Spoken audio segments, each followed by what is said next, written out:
Actually ನಮ್ದೊಂದು business ಇದೆ. ಹ್ಮ್ ಇವಾಗ ನಾನು 2ನೇ ಬ್ರಾಂಚ್ ಮಾಡ್ಬೇಕು. ಹ್ಮ್ ಇವಾಗ ಓಕೆನಾ ಸರ್? ಸ್ವಲ್ಪ ಓಕೆ ಓಕೆ ಪರವಾಗಿಲ್ಲ. ನಾನು 2ನೇ ಬ್ರಾಂಚ್ ಮಾಡ್ಬೇಕು ಅನ್ನೋದು ನನ್ ತುಂಬಾ ಕನ್ಸಿತ್ತು. ಏನ್ ಬಿಸ್ನೆಸ್ ನಿಮ್ದು? ನಮ್ದು ಕಾಸ್ಟ್ಯೂಮ್ ಸ್ಟೋರ್ ಇದೆ ಸರ್, ಲೈಕ್ ಫ್ಯಾನ್ಸಿ ಡ್ರೆಸ್ ಎಲ್ಲ ರೆಂಟ್ ಹೋಲ್ಸೇಲ್ ಕೊಡ್ತೀವಲ್ಲ, ಹ್ಮ್ ಆ ತರ ಕಾಸ್ಟ್ಯೂಮ್ ಸ್ಟೋರ್ಸ್ ಇದೆ. ಹ್ಮ್ ಈ ಭರತನಾಟ್ಯ ಅದು ಇದು ಫ್ಯಾನ್ಸಿ ಸ್ಟೋರ್ ಇದೆ. ನನ್ನ ತಂದೆಯಿಂದ ಬಂದಿರೋ ಕಲೆ ನನ್ಗೆ, ಓಕೆ. ನಮ್ ತಂದೆ ಹೇಳ್ಕೊಟ್ಟಿದ್ದು. ಹ್ಮ್ ಸೊ ಆಲ್ರೆಡಿ ಒಂದ್ ಬ್ರಾಂಚ್ ಇದೆ, ಇನ್ನೊಂದ್ ಬ್ರಾಂಚ್ ಮಾಡ್ಬೇಕು ಅಂತ ಸ್ಟೋರ್ ಎಲ್ಲ ನೋಡಿ ನಾನು ಶಾಪಿಗೆ ಅಡ್ವಾನ್ಸ್ ಎಲ್ಲ ಮಾಡಿ ಜಸ್ಟ್ ಒಂದು 2 months ಆಗಿದೆ ಸರ್. ಓಕೆ.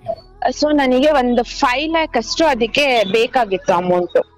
ಹ್ಮ್ ಸೊ ನನ್ನ ಹತ್ರ ಇದ್ದಿದ್ ಒಡವೆ ಡೆಡ್ ಅಮೌಂಟ್ ಬೇಡ, ಇದನ್ನ ಸೆಲ್ ಮಾಡ್ಬಿಡೋಣ, ಇರೋ ಅರ್ಧ ಗೋಲ್ಡ್ ಅನ್ನ ಸೆಲ್ ಮಾಡ್ಬಿಡೋಣ, ಹ್ಮ್ ಸೆಲ್ ಮಾಡ್ಬಿಟ್ಟು ನಾನು ನನ್ ಬಿಸ್ನೆಸ್ ಗೆ ಯೂಸ್ ಮಾಡ್ಕೊಳ್ಳೋಣ ಅನ್ನೋದು ನಮ್ದು ಪ್ಲಾನ್ ಇತ್ತು ಸರ್. ನಾವೇನೇ ಪ್ಲಾನ್ ಮಾಡಿದ್ರು ನನ್ನ ಹಸ್ಬೆಂಡ್ ಅಂಡ್ ವೈಫ್ ಕುತ್ಕೊಂಡು ಪ್ಲಾನ್ ಮಾಡ್ತೀವಿ.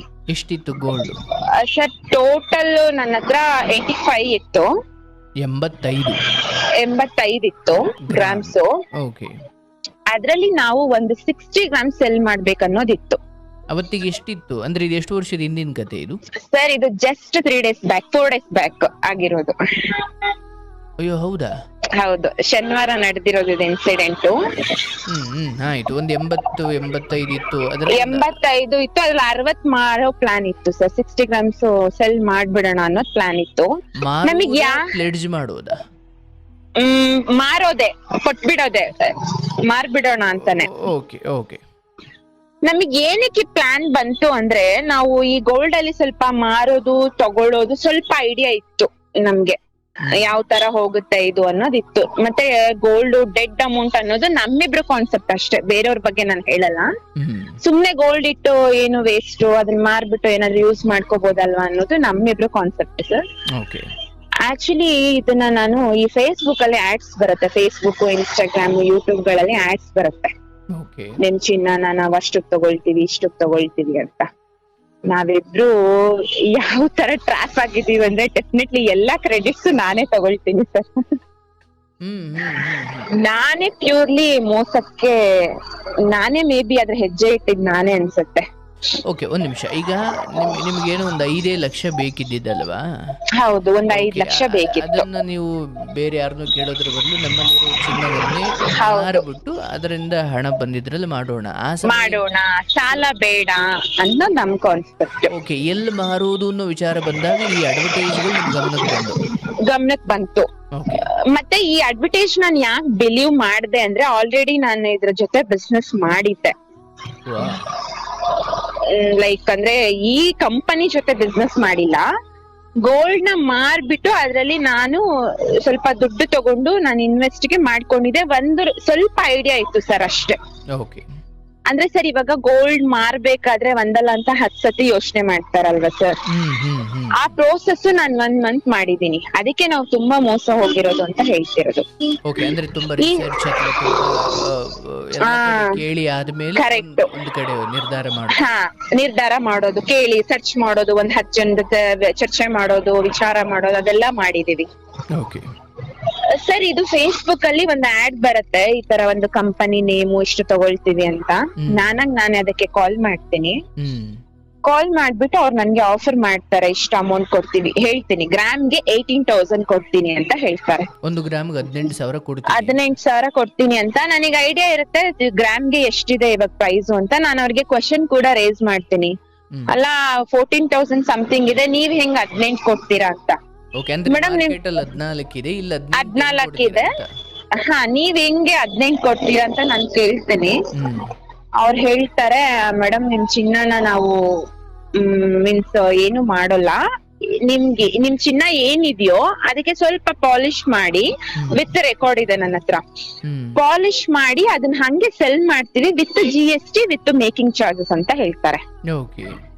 ನಿಮ್ ಚಿನ್ನ ನಾವು ಕರಗಿಸಿ ಅದನ್ನ ಮತ್ತೆ ಮೇಕಿಂಗ್ ಅದೆಲ್ಲ ಮಾಡಲ್ಲ ಅಂತ. ಸ್ವಲ್ಪ ನಂಬಿಡ್ತೀನಿ ಸರ್ ನಾನು, ಮೇ ಬಿ ಇರ್ಬೋದೇನೋ. ಮತ್ತೆ ಇವಾಗ ತುಂಬಾ ಏರ್ತಾ ಇದೆ ಚಿನ್ನ, ದಿನಕ್ ದಿನಕ್ಕೂ ಏರ್ತಾ ಇದೆ, ಚಿನ್ನ ಸಿಗ್ತಿಲ್ಲ ಅನ್ನೋದು ಒಂದು ಗಾಸಿಪ್ಸ್ ನಡೀತಾ ಇದೆ. ಐ ಥಿಂಕ್ ಇರ್ಬೋದೇನೋ ಅಂತ ನಾನೇ ಬಿಲೀವ್ ಮಾಡ್ದೆ. ನಾನು ಮತ್ತೆ ಕೇಳ್ದವ್ರಿಗೆ ಪ್ರೊಸೆಸಿಂಗ್ ಫೀಸ್ ಇದ್ಯಾ, GST ಕಟ್ ಮಾಡ್ತೀರಾ, ಮತ್ತೆ ಗ್ರಾಮ್ ಮತ್ತೆ 10 ಗ್ರಾಮ್ಗೆ 1 ಗ್ರಾಮ್ ತಗೋತೀರಾ ಎಲ್ಲ ಕ್ವಶನ್ ಮಾಡ್ತೀನಿ ಸರ್ ನಾನು. ಅವ್ರೆಲ್ಲದಕ್ಕೂ ಪಾಸಿಟಿವ್ ಆಗಿ ರೆಸ್ಪಾಂಡ್ ಮಾಡ್ತಾರೆ, ಇಲ್ಲ ಇಲ್ಲ ಇಲ್ಲ ಅಂತ. ಸರಿ ಓಕೆ, ಅದು ಕಾಲ್ ಕಟ್ ಮಾಡಿ ನಮ್ ಹಸ್ಬೆಂಡ್ ಜೊತೆ ನಾನು ಹೇಳ್ತೀನಿ. ಅವ್ರು ಓಕೆ ನೀನ್ ನೋಡು ಏನ್ ಮಾಡ್ತೀಯ, ನಂದೇ ಅಲ್ವಾ ಸರ್ ಇದು ಬಿಸ್ನೆಸ್, ನೋಡಮ್ಮ ನೀನ್ ಏನ್ ಮಾಡ್ತೀಯ, ನೀನೇನ್ ತಡ್ಡಿ ಎಲ್ಲ ನೋಡ್ಕೊ ಅಂತ ನನ್ ಮೇಲೆ ಬಿಟ್ಬಿಡ್ತಾರ ಅವ್ರು. ಓಕೆ, ಒಂದ್ ನಿಮಿಷ. ಇಷ್ಟು ಚಿನ್ನ ಹೆಂಗ್ ಬಂದಿದ್ ನಿಮಗೆ? ಏನ್ ಸರ್? ಅಂದ್ರೆ 80-85 ಚಿನ್ನ ಹೆಂಗ್ ಬಂದಿದ್ ನಿಮ್ಮ ಹತ್ರ ಹೆಂಗ್ ಬಂದಿದ್ದು? 85 ಗ್ರಾಮ್ ಬಂದು ನನ್ ಮದ್ವೆ ಟೈಮ್ ಅಲ್ಲಿ ನಮ್ ತಂದೆ ತಾಯಿ ಸ್ವಲ್ಪ ಕೊಟ್ಟಿರ್ತಾರೆ. ಓಕೆ. ಮತ್ತೆ ನಮ್ಮ ಮಾವ ಡೆತ್ ಆಗಿದ್ರು ಈಗ ಒಂದು 2 years ಬ್ಯಾಕ್. ಗಂಡನಪ್ಪ ಡೆತ್ ಆಗಿದ್ರು. ನಮ್ಮ ಅತ್ತೆ ಇಲ್ಲ, ನಮ್ಮ ಮಾವ ಒಬ್ರೇ ಇರ್ತಿತ್ತು ನನ್ ಮದ್ವೆ ಆದಾಗಿಲ್ಲ, ಅವ್ರು ಬಿಫೋರ್ ಡೆತ್ ಆಗಿದ್ರು. ಸೊ ಅವ್ರದ್ದು ಪ್ರಾಪರ್ಟಿ ಸ್ವಲ್ಪ ನಾವು ಮಾರಿರ್ತೀವಿ. ಅದು 3 ಜನಕ್ಕೆ ಶೇರ್ ಆಗತ್ತೆ. ನಮ್ಮ ಹಸ್ಬೆಂಡ್ ಇದಾರಲ್ಲ, ಅವ್ರ ತಮ್ಮ ಅಕ್ಕ ಅವರಿಗೆಲ್ಲ ಶೇರ್ ಆಗಿ ನಮ್ ಪಾಲ್ಗೆ ಏನ್ ಬಂದಿರುತ್ತೋ ಅದನ್ನ ನಾವು ಒಂದು ಕಂಪನಿನಲ್ಲಿ ಬಾಂಡ್ ಮಾಡ್ಕೊಳ್ತೀವಿ ಸರ್.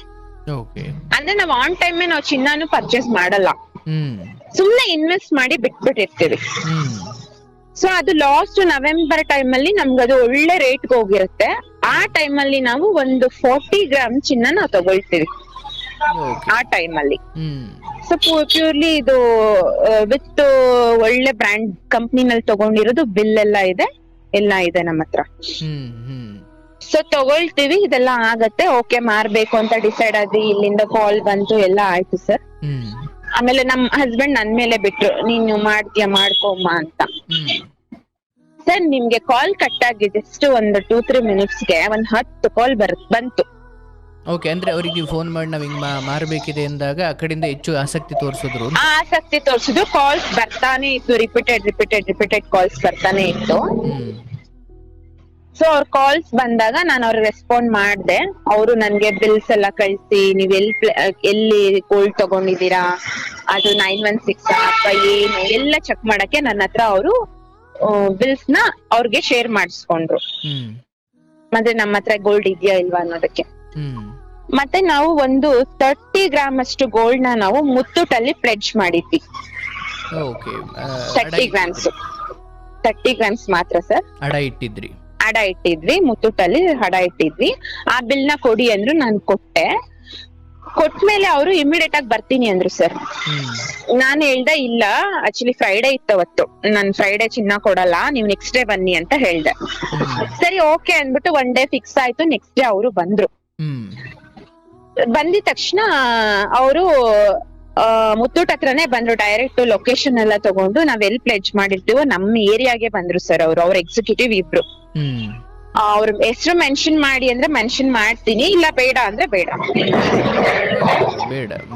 ಅವ್ರ ಕಂಪ್ನಿ ಎಕ್ಸಿಕ್ಯೂಟಿವ್ ಬಂದ್ರು ಸರ್ ನನ್ ಜೊತೆ, ಯಾರು ಕಾನ್ವರ್ಸೇಷನ್ ಮಾಡಿದ್ರಲ್ಲ ಆ ಕಂಪ್ನಿ ಎಕ್ಸಿಕ್ಯೂಟಿವ್ ಬಂದ್ರು. ನಾನು ಅವ್ರ ಹತ್ರ ID ಕಾರ್ಡ್ ಕೇಳ್ದೆ, ಅವ್ರ ID ಕಾರ್ಡ್ ತೋರ್ಸಿದ್ರು.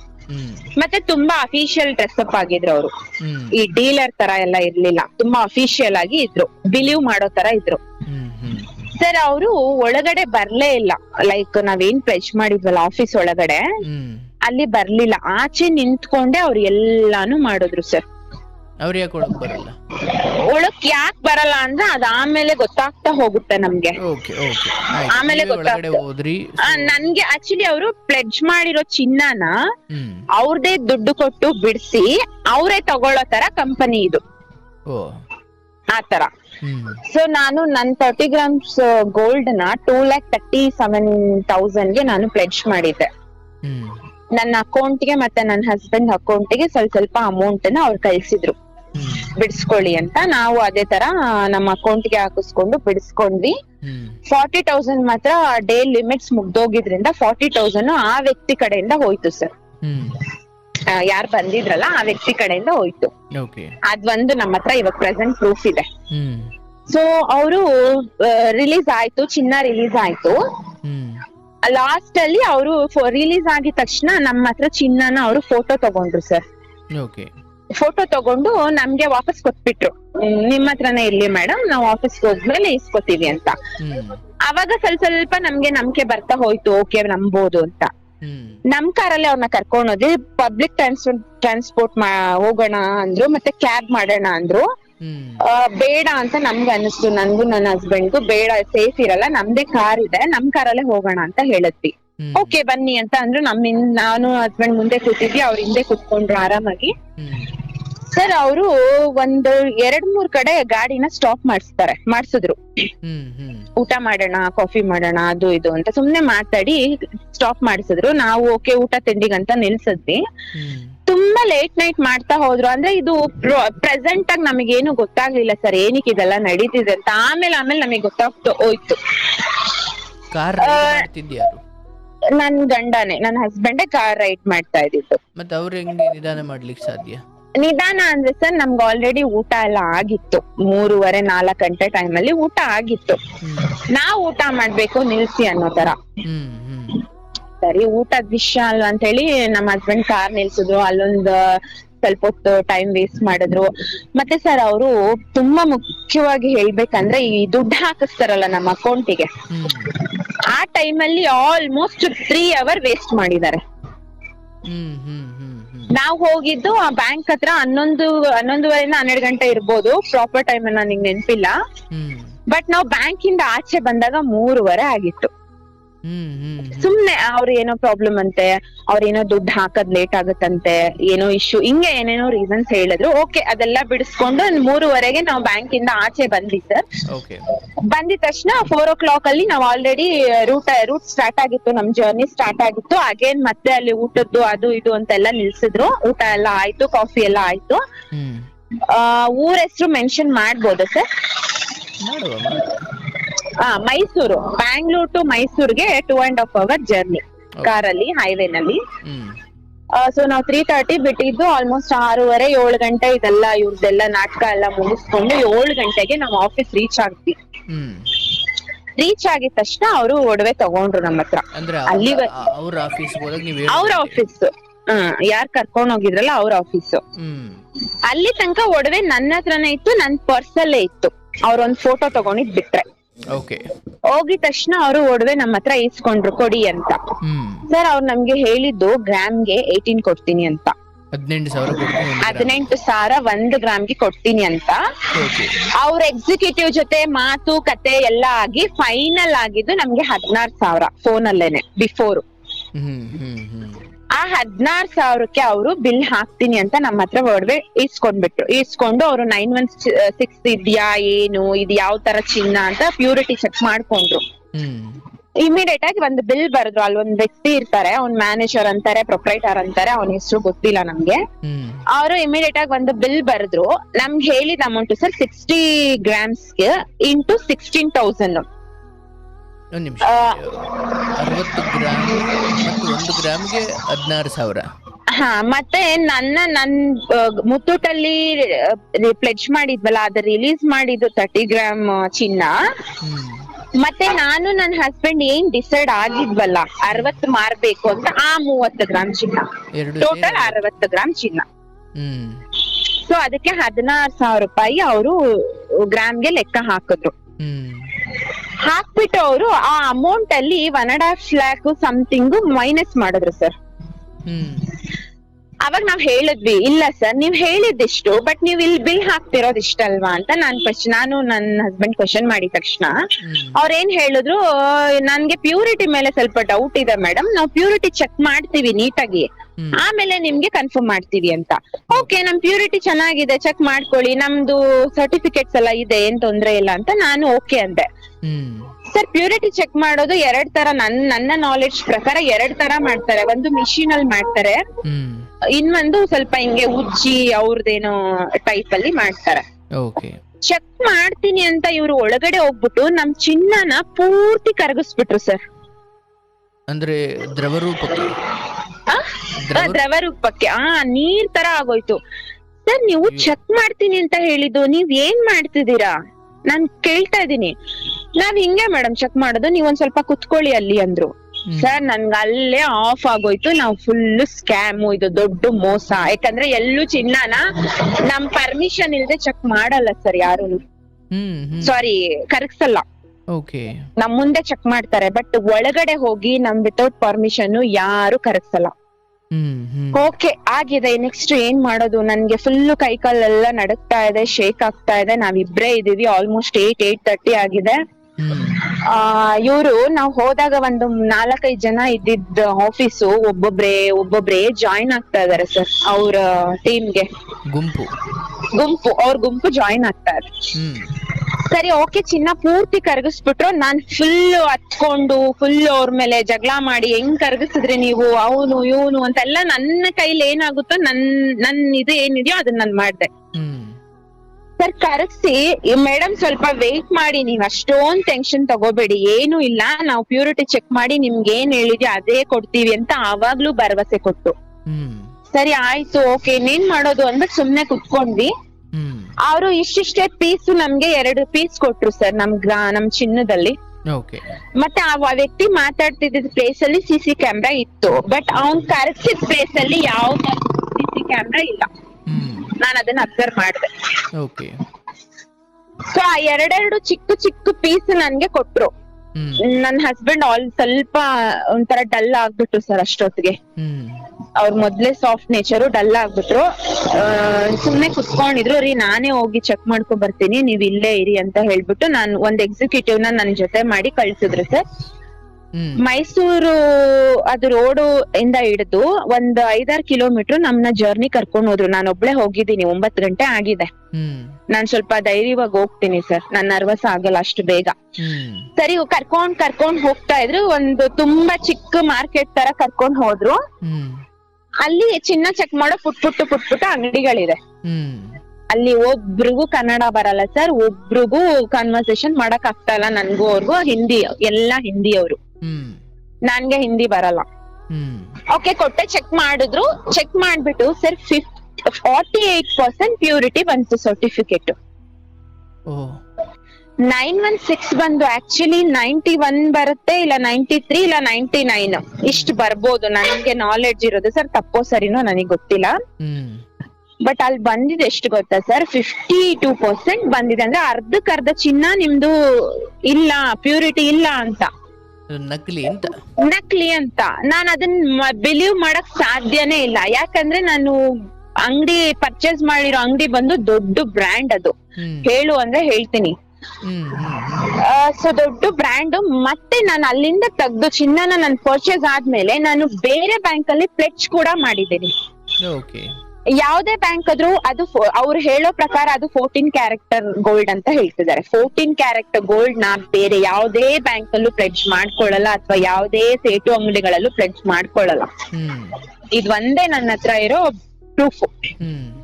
ಮತ್ತೆ ನಾವೆಲ್ಲಿ ಪ್ಲೆಡ್ಜ್ ಮಾಡಿರ್ತೀವೋ ಅಲ್ಲಿ ನಮ್ದು ಚಿನ್ನ ಏನು ಅಂತ ಮೆನ್ಷನ್ ಮಾಡಿರ್ತಾರೆ ಸರ್.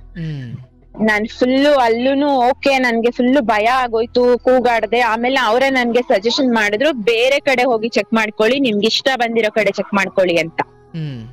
ನಾನ್ 1 ಅಲ್ಲ 2 ಅಲ್ಲ 3 ಅಂಗಡಿ ಚೆಕ್ ಮಾಡಿದೆ ಸರ್. 3 ಅಂಗಡಿನಲ್ಲೂ ನನಗ್ ಬಂದಿದ್ದೆ 52% ಚಿನ್ನ ಇದೆ ಅಂತ. ಸೊ ಆಗೋಯ್ತು ಸರ್, ಅಲ್ಲಿಗೆ ನನ್ಗೆ ಫುಲ್ ಗೊತ್ತಾಯ್ತು ಇದು ದೊಡ್ಡ ಸ್ಕ್ಯಾಮ್ ಇದೆ, ನಾನ್ ತಪ್ಪಾಗಿ ಇಲ್ಲಿಗೆ ಬಂದ್ಬಿಟ್ಟಿದೀನಿ ಅಂತ. ನನ್ನ ಹಸ್ಬೆಂಡ್ಗೆ ಕಾಲ್ ಮಾಡ್ದೆ, ನಮ್ಮ ಹತ್ರ ಫೋನ್ಗಳೆಲ್ಲ ಇತ್ತಲ್ಲ, ಹಸ್ಬೆಂಡ್ಗೆ ಕಾಲ್ ಮಾಡ್ದೆ. ಮತ್ತೆ ನಾನು ಇನ್ನೊಂದು ಮೆನ್ಷನ್ ಮಾಡ್ತೀನಿ, ತುಂಬಾ ಇಂಪಾರ್ಟೆಂಟ್. ನಾವಲ್ಲಿ ಹೋಗ್ತಿವಲ್ಲ ಸರ್, ಹೋಗಿದ ತಕ್ಷಣ ನಮ್ನ ತುಂಬಾ ಫ್ರೆಂಡ್ಲಿ ಆಗಿ ಮಾತಾಡ್ಸ್ಕೊಂಡು ಸರ್ ಫೋನಲ್ಲಿ ಕ್ಯಾಮ್ರಾ ಆನ್ ಮಾಡಿದೀರಾ ಅಂತ ಕೇಳ್ತಾರೆ. ಸರ್ ಇಲ್ವಲ್ಲ ಅಂತ ಚೆಕ್ ಮಾಡಿದ್ರೆ, ಸರ್ ಫೋನ್ ಸ್ವಲ್ಪ ಅಲ್ಲಿ ಇಟ್ಬಿಡ್ತೀರಾ ಅಂತ ಹೇಳ್ತಾರೆ. ಫ್ರೆಂಡ್ಲಿ ಆಗಿ ನಮ್ ಫೋನ್ ನ ಅಲ್ಲಿ ಇಡ್ಸ್ಬಿಡ್ತಾರೆ. ನನ್ ಫೋನ್, ನಂದು ನನ್ ಗಂಡನ್ ಫೋನು ಪಕ್ಕದಲ್ಲಿ ಇಟ್ಬಿಟ್ರು. ಸರ್ ಇದು ಸತ್ಯ ಘಟನೆ ಇದು. ಇಷ್ಟೆಲ್ಲ ಆಯ್ತು. ನಾನ್ ನನ್ನ ಹಸ್ಬೆಂಡ್ಗೆ ಕಾಲ್ ಮಾಡ್ದೆ, ಈ ತರ ಆಗಿದೆ, ಹೆಂಗೆ ಕೂಗಾಡ್ತಾ ಇದೀನಿ, ಜೋರಾಗಿ ಅಳ್ತಾ ಇದೀನಿ, ಸರಿ ಬಾಮ್ಮ ನೋಡೋಣ ಏನಾಗುತ್ತೆ, ನಿನ್ ಟೆನ್ಷನ್ ತಗೋಬೇಡ, ಅಲ್ಲೆಲ್ಲ ರೋಡಲ್ಲೆಲ್ಲ ಕೂಗಾಡ್ಬೇಡ ಅಂತ ಕರ್ಸ್ಕೊಳ್ತಾರೆ. ನನ್ ಗಂಡ ಆಫೀಸ್ ಅಲ್ಲೇ ಇರ್ತಾರೆ. ಒಳಗಡೆ ಹೋಗ್ತೀವಿ. ಹೋಗಿದ ತಕ್ಷಣ ಸರ್ ನಮ್ ಚಿನ್ನಕ್ಕೆ ಅವ್ರ ಬಿಲ್ ಹಾಕಿದೆ ಎಷ್ಟು ಗೊತ್ತಾ, ಬರೀ 1,15,000. 1,15,000. ಹೌದು. ನಮ್ಮ ಬಿಡ್ಸ್ಕೊಂಡಿದ್ದು 235. ಇಲ್ಲಿ ನಮ್ಗೆ ಎಕ್ಸ್ಟ್ರಾ ಕೊಟ್ಟಿದ್ದು 1,15,000. ನೀವು ಕ್ಯಾಬ್ ಮಾಡ್ಕೊಂಡ್ ಬಂದಿದ್ದೀರೋ ಇಲ್ಲ ನಿಮ್ ಕಾರಲ್ಲಿ ಬಂದಿದ್ದೀರೋ ಅದಕ್ಕೆ 5,000 ಎಷ್ಟು ಹೇಳಿದ್ರು. ಪೊಲೀಸ್ ಸ್ಟೇಷನ್ಗೆ ಹೋಗ್ತೀನಿ ನಾನು ಅಂತ ಹೇಳ್ದೆ. ಹೋಗು, ನೀನ್ ಇಲ್ಲಿ ಬಂದಿಲ್ಲ ಅನ್ನೋದನ್ನ ನಾ ಪ್ರೂವ್ ಮಾಡ್ತೀನಿ. ಓಕೆ, ಒಂದ್ ನಿಮಿಷ. ಈಗ ನೀವು ಅಲ್ಲಿಂದ ಅಂದ್ರೆ 5 ಕಿಲೋಮೀಟರ್ ನಿಮ್ಮನ್ನ ಮಾತ್ರ ಸಪರೇಟ್ ಕರ್ಕೊಂಡು ಹೋದ್ರು, ನೀವು ಅಲ್ಲಿಂದ ಬಂದ್ರಿ. ಹೌದು, ಅಲ್ಲಿಂದ ಬಂದೆ ನಾನು, ಅವರೇ ಕರ್ಕೊಂಡ್ ಬಂದ್ರು. ಓಕೆ, ಬಂದಾದ್ಮೇಲೆ ಇಲ್ಲಿ ಯಾರು ಮುಖ್ಯಸ್ಥರು ಅಂತ ಯಾರು ಇರ್ಲಿಲ್ಲ, ಬರೀ ಇಂಥವ್ರೇನಾ ಇಲ್ಲಿ ಇದ್ದಿದ್ದು? ಸರ್ ಎಲ್ಲ ಇವ್ರೇನೆ. ಅಂದ್ರೆ ಇವ್ರು ಒಂದ್ 5 ಜನ ಇದ್ರು ಸರ್. ನಾವ್ ಆಫೀಸ್ಗೆ ಹೋದಾಗ ನಾನ್ ನೋಡಿದೀನಿ, ನಮ್ ಜೊತೆ ಬಂದಿದ್ದೊಂದಿಬ್ರು. ಅಲ್ಲಿ ಪ್ರೊಪರೇಟರ್ ಅಂತ ಒಬ್ಬ ವ್ಯಕ್ತಿ ಕುತ್ಕೊಂಡಿದ್ದ ಚೇರ್ ಹಾಕೊಂಡು. ಈ ನಮ್ ಚಿನ್ನನ ಕರಗಿಸ್ತಾನಲ್ಲ ಆ ಹುಡ್ಗ ಸರ್, ಅವ್ನ್ ಚಿಕ್ಕ ಹುಡ್ಗ ಅವನೊಬ್ಬ. ಇನ್ನೊಬ್ರು ಯಾರೋ ಅಲ್ಲಿ ಇಲ್ಲಿ ಓಡಾಡ್ಕೊಂಡ್ ಒಂದಿಬ್ರಿಬ್ರು ಅಮ್ಮಮ್ಮ ಅಂದ್ರೆ ಒಂದ್ 5-6 ಜನ ಇದ್ರಷ್ಟೇ. ಓಕೆ, ನೀವು ಅಲ್ಲಿಂದ ಬಂದಾದ್ಮೇಲೆ ನಿಮ್ ಕೋಪವನ್ನು ನೀವು ಹೊರಗಡೆ ಹಾಕಿದಾಗ ಅವ್ರು ಹೇಗ್ ನಿಧಾನಕ್ಕೆ ಬದಲಾಗ್ತಾ ಹೋದ್ರ? ನಿಧಾನವಾಗಿ ಬದ್ಲಾಗ್ತಾ ಹೋದ್ರು. ನಮ್ಮ ಹಸ್ಬೆಂಡ್ ಕೂಗಾಡಕ್ ಸ್ಟಾರ್ಟ್ ಮಾಡಿದ್ರು. ನಾನ್ ಹೊಡಿಯಕ್ ಹೋಗಿದ್ದೆ. ನನಗೆ ತುಂಬಾ ಕೋಪ ಬಂದ್ಬಿಡ್ತು, ತುಂಬಾ ನೋವಾಗ್ತು. ಏನಪ್ಪಾ ಹಿಂಗ್ ಮಾಡ್ಕೊಂಡ್ಬಿಟ್ವಲ್ಲ ಅಂತ ನಾನು ಹೊಡಿಯಕ್ಕೆಲ್ಲ ಹೋಗಿ ಫುಲ್ಲು ಜೋರ್ ಜಗಳ ಆಯ್ತು. ಅವ್ರು ಒಬ್ಬೊಬ್ರೇ ಆಡ್ ಆದ್ರು ಸರ್, ಅವ್ರ ಟೀಮ್ ಎಲ್ಲ ಆಡ್ ಆದ್ರು. ಸೊ ನಾವ್ ಹೋದಾಗ 5 ಮೆಂಬರ್ಸ್ ಇದ್ದಿದ್ದು, ನಾವ್ ಬಂದಾಗ ಟೋಟಲ್ 15 ಇಂದ ಇನ್ನೊಂದಿಬ್ರು, ಒಂದ್ 15 ಇಂದ 16 ಜನ ಇದ್ರು ಸರ್. ಅಂದ್ರೆ ಅದು ಚಿನ್ನಕ್ಕೂ ಮೀರಿ ಪ್ರಾಣದ್ದು ಅನ್ನೋ ಹಂತಕ್ಕೆ ಬರುತ್ತೆ. ಅದು ಕರೆಕ್ಟ್ ಆಗಿ ಹೇಳಿದ್ರಿ ಪಾಯಿಂಟ್. ಒಂದ್ 10:30ವರೆಗೂ ನಾವು ಫೈಟ್ ಮಾಡಿದ್ವಿ. ಓಕೆ, ಇದು ಸ್ವಲ್ಪ ರಿಕ್ವೆಸ್ಟ್ ಅಲ್ಲಾದ್ರೂ ಹೋಗೋಣ ಅಂತ ನಾನು ಕಾಲ್ ಕೂಡ ಹಿಡ್ಕೊಂಡ್ಬಿಟ್ಟೆ. ಸರ್ ಪ್ಲೀಸ್ ಕೊಟ್ಬಿಡಿ ಅಪ್ಪ, ನೀವು ಜಾಸ್ತಿ ಕೊಡ್ಬೇಡಿ ನನ್ಗೆ, ನನ್ ಚಿನ್ನ ವಾಪಸ್ ಕೊಡಿ. ಇಲ್ಲ, ಇವತ್ತಿನ ರೇಟ್ ಏನಿದೆಯೋ ಅದ್ ಕೊಡಿ. ಒಂದ್ 50,000 1 ಲಕ್ಷ ಕಮ್ಮಿ ಮಾಡ್ಕೊಂಡ್ ಕೊಡಿ ಅಂತ ನಾನು ಫುಲ್ಲು ಕೈ ಕಾಲೆಲ್ಲ ಮುಗಿತಾ ಇದೀನಿ. ಅವ್ರ ಏನ್ ಹೇಳಿದ್ರು ಕೇಳಲಿಲ್ಲ. ಫೈನಲ್ ಅವ್ರ ಏನ್ ಹೇಳಿದ್ರು ಗೊತ್ತಾ ಸರ್? ಸ್ಟೇಷನ್ಗೆ ಹೋಗ್ತೀನಿ ಅಂದಿದ್ದಕ್ಕೆ, ನೀನ್ ಇಲ್ಲಿ ಬಂದಿಲ್ಲ ಅನ್ನೋದನ್ನ ನಾ ಪ್ರೂವ್ ಮಾಡ್ತೀನಿ, ಏನ್ ಮಾಡ್ಕೋತೀಯ ಮಾಡ್ಕೊ ಹೋಗು ಅಂದ್ರು. ಅಂದ್ರೆ ಆ ಧೈರ್ಯ ಯಾವ ಕಾರಣಕ್ಕೆ? ಅಂದ್ರೆ ಅಲ್ಲಿ ಕ್ಯಾಮ್ರಾ ಇರ್ಲಿಲ್ಲ ಅಂತನ, CC ಕ್ಯಾಮ್ರಾ ಇರ್ಲಿಲ್ಲ ಅಂತನಾ, ಅಥವಾ ನಮ್ ಚಿನ್ನಾನೇ ಕರಗಿಸ್ಬಿಟ್ಟಿದ್ರು ಅಂತನಾ, ಅಥವಾ ಸುತ್ತಮುತ್ತ ಲೋಕಲ್ ಪೊಲೀಸ್ ಸ್ಟೇಷನ್ ಎಲ್ಲ ಅವ್ರ ಕಡೆಯವ್ರಂತಾನ, ಏನಂತ ನನಗೆ ಗೊತ್ತಿಲ್ಲ ಸರ್. ಇದು ತುಂಬಾ ಇನ್ನೂ ವಿಷಯ ಇದೆ. ಸೊ ಅದಾಯ್ತು ಸರ್. ಆಮೇಲೆ ನನ್ಗೆ ನಮ್ಮ ಮನೆಯವ್ರು ಸ್ವಲ್ಪ, ನೀನ್ ಹೋಗಮ್ಮ ಆಚೆ, ದುಡ್ಡು ಹೋದ್ರೆ ಹೋಗ್ಲಿ, ನೀನ್ ಫಸ್ಟ್ ಆಚೆ ಹೋಗು, ನೋಡೋಣ ಏನಾಗುತ್ತಂತ.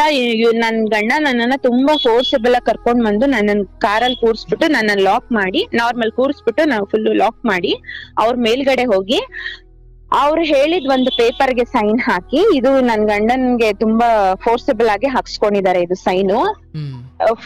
ನನ್ ಗಂಡನ್ಗೆ ತುಂಬಾ ಎದುರಿಸಿ ಸೈನ್ ಹಾಕಿಸ್ಕೊಂಡು 1,15,000 ಪ್ಲಸ್ 5,000 ಇಷ್ಟ ಅಮೌಂಟ್ ನ ಕೊಟ್ಬಿಟ್ಟು ನನ್ ಗಂಡನ ಆಚೆ ಬಿಟ್ಟು. ಈ ಇನ್ಸಿಡೆಂಟ್ ಎಲ್ಲ ಆಗೋ ಅಷ್ಟೊತ್ತಿಗೆ 10:30 to 11 o'clock ಆಗೋಗಿತ್ತು ಸರ್. ಸೊ ನಾನು ಅಲ್ಲಿ ಕಾರಲ್ಲೂ ನಾನು ಹಠ ಮಾಡ್ದೆ, 112ಗೆ ಪೊಲೀಸ್ಗೆ ಕಾಲ್ ಮಾಡೋಣ ಅಥವಾ ಇಲ್ಲಿ ಅಕ್ಕಪಕ್ಕ ಎಲ್ಲಾದ್ರೂ ಹೆಲ್ಪ್ ಕೇಳೋಣ ಅಂತ. ನಾವು ಅವ್ರ ಏರಿಯಾಗ್ ಬಂದ್ಬಿಟ್ಟಿದೀವಿ. ಐ ಥಿಂಕ್ ಇದು ಎಲ್ಲಾರ್ದು ಹೆಲ್ಪ್ ಇದ್ದೆ ಮಾಡ್ತಾ ಇರೋದು. ನಾವ್ ಮನೆಗ್ ಹೋಗೋಣ, ಏನಾದ್ರು ನಿಧಾನವಾಗಿ ದೊಡ್ಡವ್ರ ಜೊತೆ ಕುತ್ಕೊಂಡು ಮಾತಾಡೋಣ ಬಾ ಅಮ್ಮ ಅಂತ ಹೇಳಿ ನನ್ನನ್ನ ಕರ್ಕೊಂಡ್ ಬಂದ್ಬಿಟ್ರು ಸರ್ ಬೆಂಗ್ಳೂರ್ಗೆ. ಕರ್ಕೊಂಡ್ ಬಂದ್ಬಿಟ್ರು. ಯಾವ ಮಟ್ಟಿಗೆ ನಾವ್ ಫಿಕ್ಸ್ ಆಗಿದ್ವಿ ಅಂದ್ರೆ, ಇದನ್ನ ಬಿಟ್ಬಿಡೋಣ ಇಲ್ಲಿಗೆ, ಇದರಿಂದ ನಮಗ್ ತುಂಬಾ ಲಾಸ್ ಆಗಿದೆ, ನಾವು ತುಂಬಾ ದೊಡ್ಡ ಸ್ಕ್ಯಾಮ್ ಸಿಕ್ಕಾಕೊಂಡಿದೀವಿ, ಇವರೆಲ್ಲ ತುಂಬಾ ದೊಡ್ಡದವರು, ಇವ್ರ ಪ್ರಾಣಕ್ಕೆ ಏನಾದ್ರು ಅಪಾಯ ಮಾಡ್ಬಿಡ್ತಾರೆ, ಇಲ್ಲಿಗೆ ಬಿಟ್ಬಿಡೋಣ ಅನ್ನೋ ಮೈಂಡ್ ಸೆಟ್ ಬಂದ್ಬಿಟ್ವಿ ಸರ್ ನಾವು. Last Sunday morning. ಬಟ್ ಎಲ್ಲೋ ಒಂದ್ ಕಡೆ ನನಗ್ ತುಂಬಾ ನೋವಾಗ್ತಿತ್ತು, ಇದನ್ ಬಿಡಬಾರ್ದು, ಇದು ಬಿಡಬಾರ್ದು, ಏನಕ್ ನಾವ್ ಬಿಡ್ಬೇಕು ಅನ್ನೋದು ನನಗ್ ತುಂಬಾ ಸ್ಟ್ರಾಂಗ್ ಆಗಿ ಅನ್ಸ್ತಿತ್ತು ಸರ್. ಸೊ ಆಮೇಲೆ ನಾವು ದೊಡ್ಡವ್ರನ್ನೆಲ್ಲ ಕರೆದು, ನಮ್ಮಪ್ಪ ಅಮ್ಮ ಎಲ್ಲಾರ್ನು ಕರೆದು ನಾವ್ ಹೇಳಿದ್ವಿ. ಬಟ್ ಎಲ್ರು ಇನ್ನೇನ್ ಹೇಳ್ತಾರೆ ಸರ್, ನೀವೇ ಮೂರ್ಖರು, ನಿಮ್ದೇ ತಪ್ಪಿದು ಅಂತ ನಮ್ಗೆ ಬುದ್ಧಿ ಹೇಳಿ ಎಲ್ಲಾರು ಬಿಟ್ಬಿಡು ಅಂತ ಹೇಳಿದ್ರು ಸರ್. ಬಟ್ ನನ್ಗೆ ಇದನ್ನ ಬಿಡೋದಕ್ಕೆ ಇಷ್ಟ ಇರ್ಲಿಲ್ಲ. ನಾನೇನ್ ಮಾಡಿದೆ, ಸರಿ ಓಕೆ, ಇದು ಏನು ಫೈಟ್ ಮಾಡಕ್ ಆಗಲ್ಲ, ಅಟ್ಲೀಸ್ಟ್ ಇದು ಅವೇರ್ನೆಸ್ ಆದ್ರೂ ಮಾಡೋಣ, ಸ್ವಲ್ಪ ಜನ ಗೊತ್ತಾಗ್ಲಿ, ಯಾರು ಹೋಗ್ಬಾರ್ದು ಇನ್ಮೇಲೆ, ನಂತರ ಯಾರು ಮೋಸ ಹೋಗ್ಬಾರ್ದು ಅನ್ನೋದು ನನ್ ಥಾಟ್ ಬಂತು ಸರ್. ಸೊ ಇದಕ್ಕೆ ಪೂರ್ತಿ ನನ್ ಫ್ಯಾಮಿಲಿ, ನನ್ ಹಸ್ಬೆಂಡ್ ಎಲ್ಲ ಸಪೋರ್ಟ್ ಮಾಡಿದ್ರು. ಸರಿ ಓಕೆ, ಅದನ್ನಾದ್ರೂ ಮಾಡೋಣ ಅಂತ. ಸೊ ನಾನು ಒಂದು ಚಾನೆಲ್, ಒಳ್ಳೆ ಚಾನೆಲ್ ನ ಕರೆದು ಅವ್ರಿಗೆ ಇಂಟರ್ವ್ಯೂ ಕೊಟ್ಟೆ. ಅದ್ರಲ್ಲಿ ತುಂಬಾ ಮೆಸೇಜ್ ಬಂತು ಸರ್. ಸುಮಾರು ಒಂದು 700 to 800 ಮೆಸೇಜ್ ಇದೆ. ಅದ್ರಲ್ಲಿ 100 ಮೆಂಬರ್ಸ್ ನಾನು ಅಬ್ಸರ್ವ್ ಮಾಡಿದ ಪ್ರಕಾರ ನನಗೂ ಹಿಂಗೆ ಆಗಿದೆ ಅನ್ನೋ ತರ ಮೆಸೇಜ್ ಇತ್ತು. ನನ್ಗೂ ಇದೇ ತರ ಆಗಿದೆ, ನಿಮ್ದಾದ್ರೂ ಇಷ್ಟು ಕಮ್ಮಿ, ನಂದು 100 ಗ್ರಾಮ್ ಹೋಗಿದೆ, ನಂದು 70 ಗ್ರಾಮ್ ಹೋಗಿದೆ, ಅದು ಇದು ಅಂತ ನನ್ಗೆ ತುಂಬಾ ಮೆಸೇಜ್ಗಳು ಬಂತು ಸರ್. ನನ್ಗೆ ಎಲ್ಲೋ ಒಂದ್ ಕಡೆ ಸ್ವಲ್ಪ ಹೋಪ್ ಬಂತು, ಏನಾದ್ರೂ ಟ್ರೈ ಮಾಡಿದ್ರೆ ಸಿಗ್ಬೋದಾ ಅಂತ. ಸೊ ನಾನು ವಿಜಯಲಕ್ಷ್ಮಿ ಮ್ಯಾಮ್ನ ಟ್ರೈ ಮಾಡಿದೆ. ಅದೇ ಯಾವ್ದಪ್ಪ ಅದು, ವಿಜಯ್ ಟೈಮ್ಸ್ ವಿಜಯಲಕ್ಷ್ಮಿ ಮೇಡಮ್, ಅವ್ರನ್ನ ನಾನು ಹೋಗಿ ಮೀಟ್ ಮಾಡಿದೆ. ನನ್ ಲಕ್ಕಿನಲ್ಲಿ ನನ್ಗೆ ತುಂಬಾ ಚೆನ್ನಾಗಿ ರೆಸ್ಪಾಂಡ್ ಮಾಡಿದ್ರು ಸರ್ ಅವರು. ಅವತ್ತೇ ಆಫೀಸ್ಗೆ ಬನ್ನಿ, ಇಮಿಡಿಯೇಟ್ ಆಗಿ ಬನ್ನಿ ಅಂತ ಹೇಳಿದ್ರು. ನಾವ್ ಇಮಿಡಿಯೇಟ್ ಆಗಿ ಹೋದ್ವಿ. ಹೋಗಿದ ತಕ್ಷಣ ಮೇಡಮ್ ಕೂಡ ಅಲ್ಲೇ ಇದ್ರು, ಕ್ಲಾಸ್ ತಗೊಳ್ತಾ ಇದ್ರು. ನಮ್ಗೆ ತುಂಬಾ ಚೆನ್ನಾಗಿ ರೆಸ್ಪಾಂಡ್ ಮಾಡಿದ್ರು. ನೀವ್ ಏನೇನೆಲ್ಲ ಮಾಡ್ಬೋದು ರಿಕವರಿಗೆ ಅಂತ ನಮ್ಗೆ ಸಹಾಯ ಮಾಡಿದ್ರು, ಈ ತರ ಮಾಡಿ ಅಂತ. ನೀವೇನೇ ಮಾಡೋದಿದ್ರು ಲೋಕಲ್ ಪೊಲೀಸ್ ಸ್ಟೇಷನ್ ಅಲ್ಲಿ ಒಂದು ಪೊಲೀಸ್ ಕಂಪ್ಲೇಂಟ್ ಲಾಡ್ಜ್ ಆಗ್ಬೇಕು. ಅದಾದ್ಮೇಲೆ ನಿಮ್ಗೇನು ಸಿಕ್ಕಿಲ್ಲ ಅಂದ್ರೆ ನಾವು ನೆಕ್ಸ್ಟ್ ಪ್ರೊಸೀಜರ್ ತಗೋಬಹುದು ಅಂತ ನನ್ಗೆ ಅವರು ಸಜೆಷನ್ ಮಾಡಿದ್ರು. ಸರ್ ಇಲ್ಲಿಂದ ಸ್ಟಾರ್ಟ್ ಆಗುತ್ತೆ ಇನ್ನು ಏನೇನ್ ಆಯ್ತು ಅಂತ.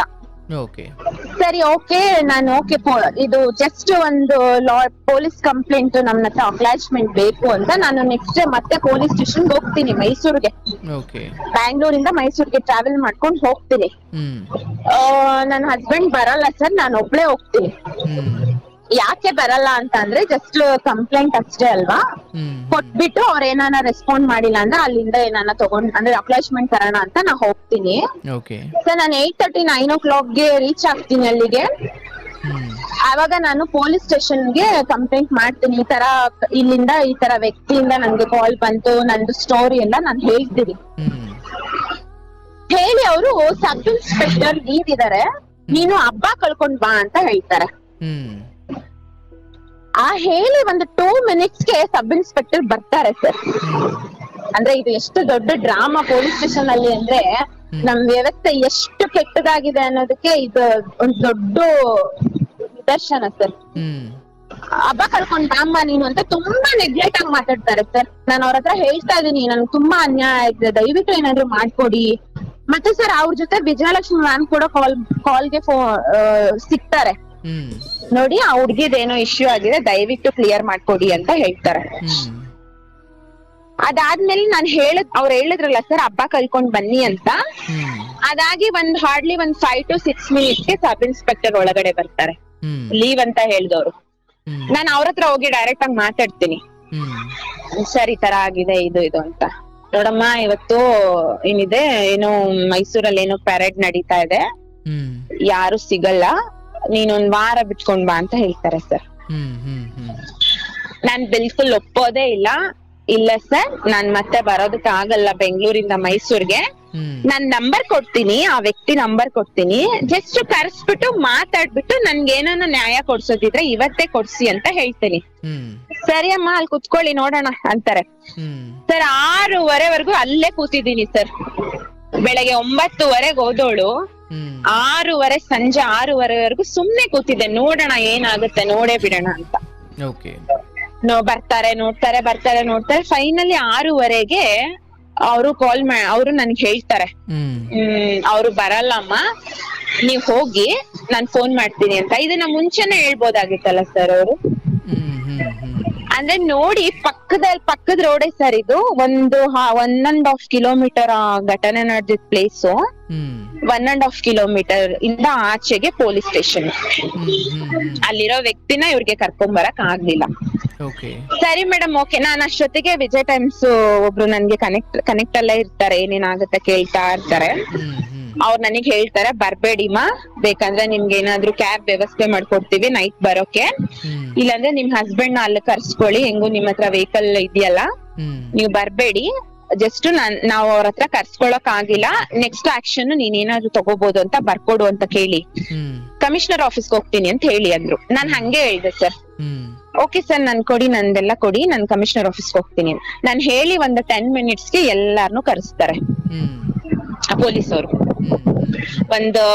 ಎಲ್ಲಾರ್ನು ಅಂದ್ರೆ ಮೇನ್ ವ್ಯಕ್ತಿನಲ್ಲ, ಅಲ್ಲಿ ಕೆಲ್ಸ ಮಾಡ್ತಾ ಇರೋ ಎಕ್ಸಿಕ್ಯೂಟಿವ್ ನ, ಚಿನ್ನ ಕರ್ಸದ್ನಲ್ಲ ಹುಡುಗನ್ನ, ಎಲ್ಲಾರ್ನು ಕರೆಸ್ತಾರೆ. ಕರ್ಸ್ಬಿಟ್ಟು ತುಂಬಾ ಬ್ಯಾಡ್ ವರ್ಡ್ಸ್ ಅಲ್ಲಿ ಅವನ್ಗೆ ಬೈತಾರೆ. ಸುಮಾರು ಒಂದು ½ an hour ಅವನ್ಗೆ ಬೈತಾರೆ, ಹೊಡಿತಾರೆ, ನೀನ್ ಮಾಡೋ ಸರಿನಾ, ಅದು ಇದು ಇದು ಅದು ಎಲ್ಲಾ ಹೇಳ್ತಾರೆ. ಅವನು ಸುಮ್ನೆ ಕೇಳಿಸ್ಕೊತಾ ಇರ್ತಾನೆ. ಐ ಥಿಂಕ್ ನಾನ್ ಇದು ನಿಜ ಅನ್ಕೊಂಡಿದ್ದೆ ಸರ್, ಇದೆಲ್ಲ ನಿಜಾನೇ, ನಮ್ಗೆ ನ್ಯಾಯ ಕೊಡ್ಸಕ್ ಮಾಡ್ತಿದ್ದಾರೆ ಅಂತ. ನಾನ್ ಪೊಲೀಸ್ ಸ್ಟೇಷನ್ ಹೆಸರು ಮೆನ್ಷನ್ ಮಾಡಲ್ಲ, ಬಟ್ ಮೆನ್ಷನ್ ಮಾಡೋ ಧೈರ್ಯ ನನಗಿದೆ. ಬಟ್ ಈ ವಿಡಿಯೋ ಇರ್ಲಿ, ಇದು ಡಿಲೀಟ್ ಆಗೋದ್ ಬೇಡ ಅನ್ನೋದು ನನ್ನ ಆಸೆ. ಸೊ ಅಲ್ಲಿ ಸಿವಿಲ್ ಡ್ರೆಸ್ ಅಲ್ಲಿ ಒಂದ್ 5 ಜನ ಇರ್ತಾರೆ ಸರ್, ಬಟ್ ಅವ್ರು ಯಾರು ಅಂತ ನನಗೆ ಗೊತ್ತಿಲ್ಲ. ಅವ್ರದ್ದು ಆಕ್ಷನ್ಸ್ ಎಲ್ಲ ನೋಡಿದಾಗ ಅವ್ರು ಪೊಲೀಸ್ ತರಾನೇ ಇದ್ರು, ಬಟ್ ಸಿವಿಲ್ ಡ್ರೆಸ್ ಅಲ್ಲಿ ಇದ್ರು. ಅವ್ರು ಮಾತ್ರ ಅವನ್ನ ಬೈತಾರೆ, ಬಟ್ ಪ್ರಾಪರ್ ಯೂನಿಫಾರ್ಮ್ ಅಲ್ಲಿ ಇರ್ತಾರಲ್ಲ ಸರ್, ಅವ್ರೇನು ಅವನ್ಗೆ ಮಾಡಲ್ಲ. ಸೊ ಇಷ್ಟೆಲ್ಲ ಆಗತ್ತೆ. ಕೊಟ್ಬಿಡು, ಅವ್ರದ್ದೇನಿದೆ ಸೆಟಲ್ ಮಾಡು, ನಿನ್ಗಿಲ್ಲ ಅಂದ್ರೆ ಜೈಲಿಗೆ ಕಳಿಸ್ತೀನಿ, ನಿನ್ಗೆ ಸುಟ್ಟಾಕ್ಬಿಡ್ತೀನಿ ನಿನ್ನ ರೋಡಲ್ಲಿ, ಅದು ಇದು ಅಂತೆಲ್ಲ ಮಾತಾಡ್ತಾರೆ. ಆಮೇಲೆ ಒಂದ್ ಸ್ವಲ್ಪ ಹೊತ್ತು ಇದೆಲ್ಲ ನಡೀತಾ ಬೇರೆದೇನೇನೋ ಕೇಸ್ಗಳೆಲ್ಲ ಬರ್ತಿರುತ್ತಲ್ಲ ಸರ್, ಅದನ್ನ ಹಂಗೆ ಹ್ಯಾಂಡಲ್ ಮಾಡ್ತಾ ಇರ್ತಾರೆ. ಅದ್ರಲ್ಲಿ ಒಂದು ಲೇಡಿ ಪೊಲೀಸ್ ಇದ್ರು ಸರ್. ನಾನ್ ಬೆಳಗ್ಗೆಯಿಂದ ಅಲಿತಾ ಇದ್ದಿದ್ ನೋಡಿ ಲೇಡಿ ಪೊಲೀಸ್ ನನ್ಗೆ ಸ್ವಲ್ಪ ಹೆಲ್ಪ್ ಮಾಡಿದ್ರು. ಇಲ್ಲೆಲ್ಲ ಇದೆ ಅಮ್ಮ ನಡೆಯೋದು, ತಿಂಗ್ಳಿಗೆ ಕಮ್ಮಿ ಅಂದ್ರು 5-6 ಜನ ಬರ್ತಾರೆ ನಿಂತಾರ, ಅವ್ರವ್ರೇ ಒಳಗೆ ಸೆಟಲ್ ಮಾಡ್ಕೊಂಡ್ ಹೋಗ್ತಾರೆ. ನಿನ್ಗೆ ಏನು ನ್ಯಾಯ ಸಿಕ್ಕಲ್ಲ, ನೀನು ಒಂದು ಕಮಿಷನರ್ ಆಫೀಸ್ಗೆ ಹೋಗು, ಇಲ್ಲಾಂದ್ರೆ ನಿನ್ ತರಾನೇ ಅನ್ಯಾಯ ಆಗಿರೋ ಒಂದ್ 10-15 ಜನ ಕರ್ಕೊಂಡ್ ಮೀಡಿಯಾಗ ಹೋಗು ಅಂತ ಹೇಳ್ತಾರೆ ಅವರು ಲೇಡಿ ಪೊಲೀಸ್. ಅಂದ್ರೆ ಅವರು ಈ ಎಕ್ಸ್ಪೀರಿಯನ್ಸ್ ಏನಾಗಿದೆ, ಒಳಗಡೆ ಏನಾಯ್ತು ಅಂತ ಬರ್ಕೊಳಕ್ಕೆ ಔಟ್ ಸೈಡ್ ಕೂತಿರ್ತಾರಲ್ಲ ಸರ್, ಅವ್ರ ಪೋಸ್ಟ್ ನನ್ಗೆ ಏನಂತ ನನಗ್ ಗೊತ್ತಿಲ್ಲ.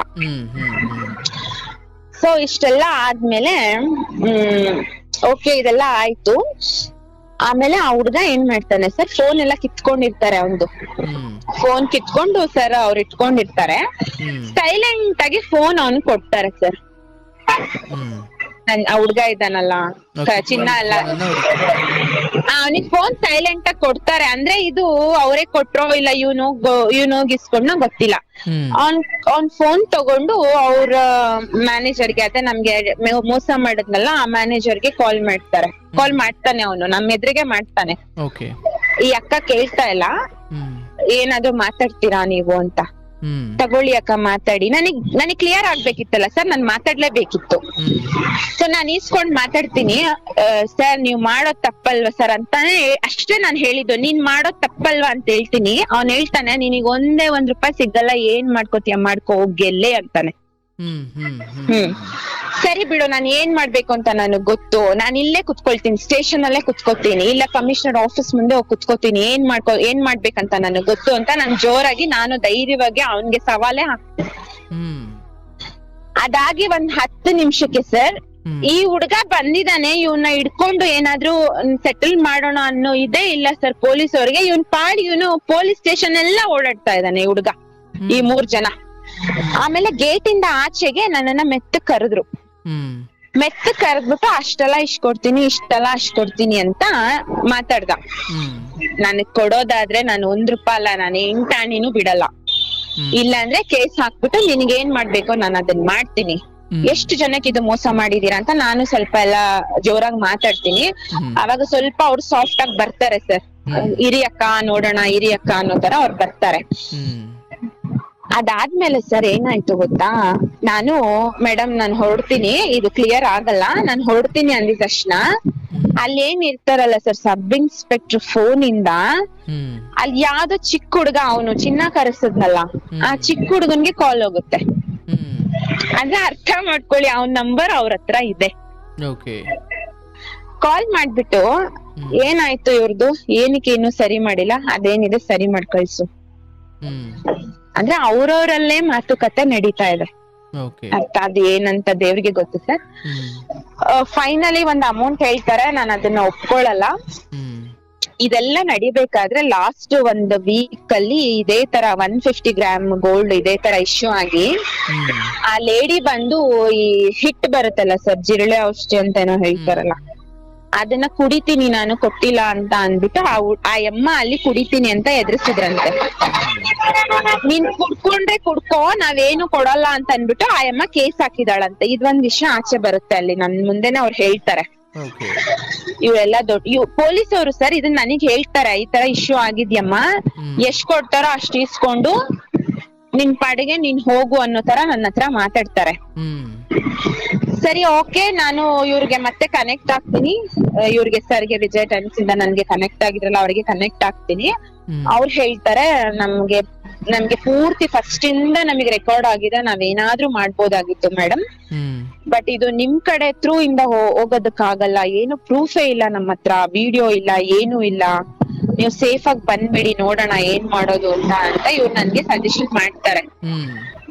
ಸೊ ಅಷ್ಟ್ರಲ್ಲಿ ನನ್ನ ಹಸ್ಬೆಂಡ್ ಅರ್ಧ ದೂರ ಬಂದ್ಬಿಟ್ಟಿರ್ತಾರೆ ಸರ್, ಇದೆಲ್ಲ ನಡೆಯೋಷ್ಟ್ರಲ್ಲಿ 9 ಗಂಟೆ ಮೇಲೆ ಆಗೋಗಿತ್ತಲ್ಲ, ಅರ್ಧ ದೂರ ಬಂದ್ಬಿಟ್ಟಿರ್ತಾರೆ, ನಾನು ಬರ್ತೀನಿ.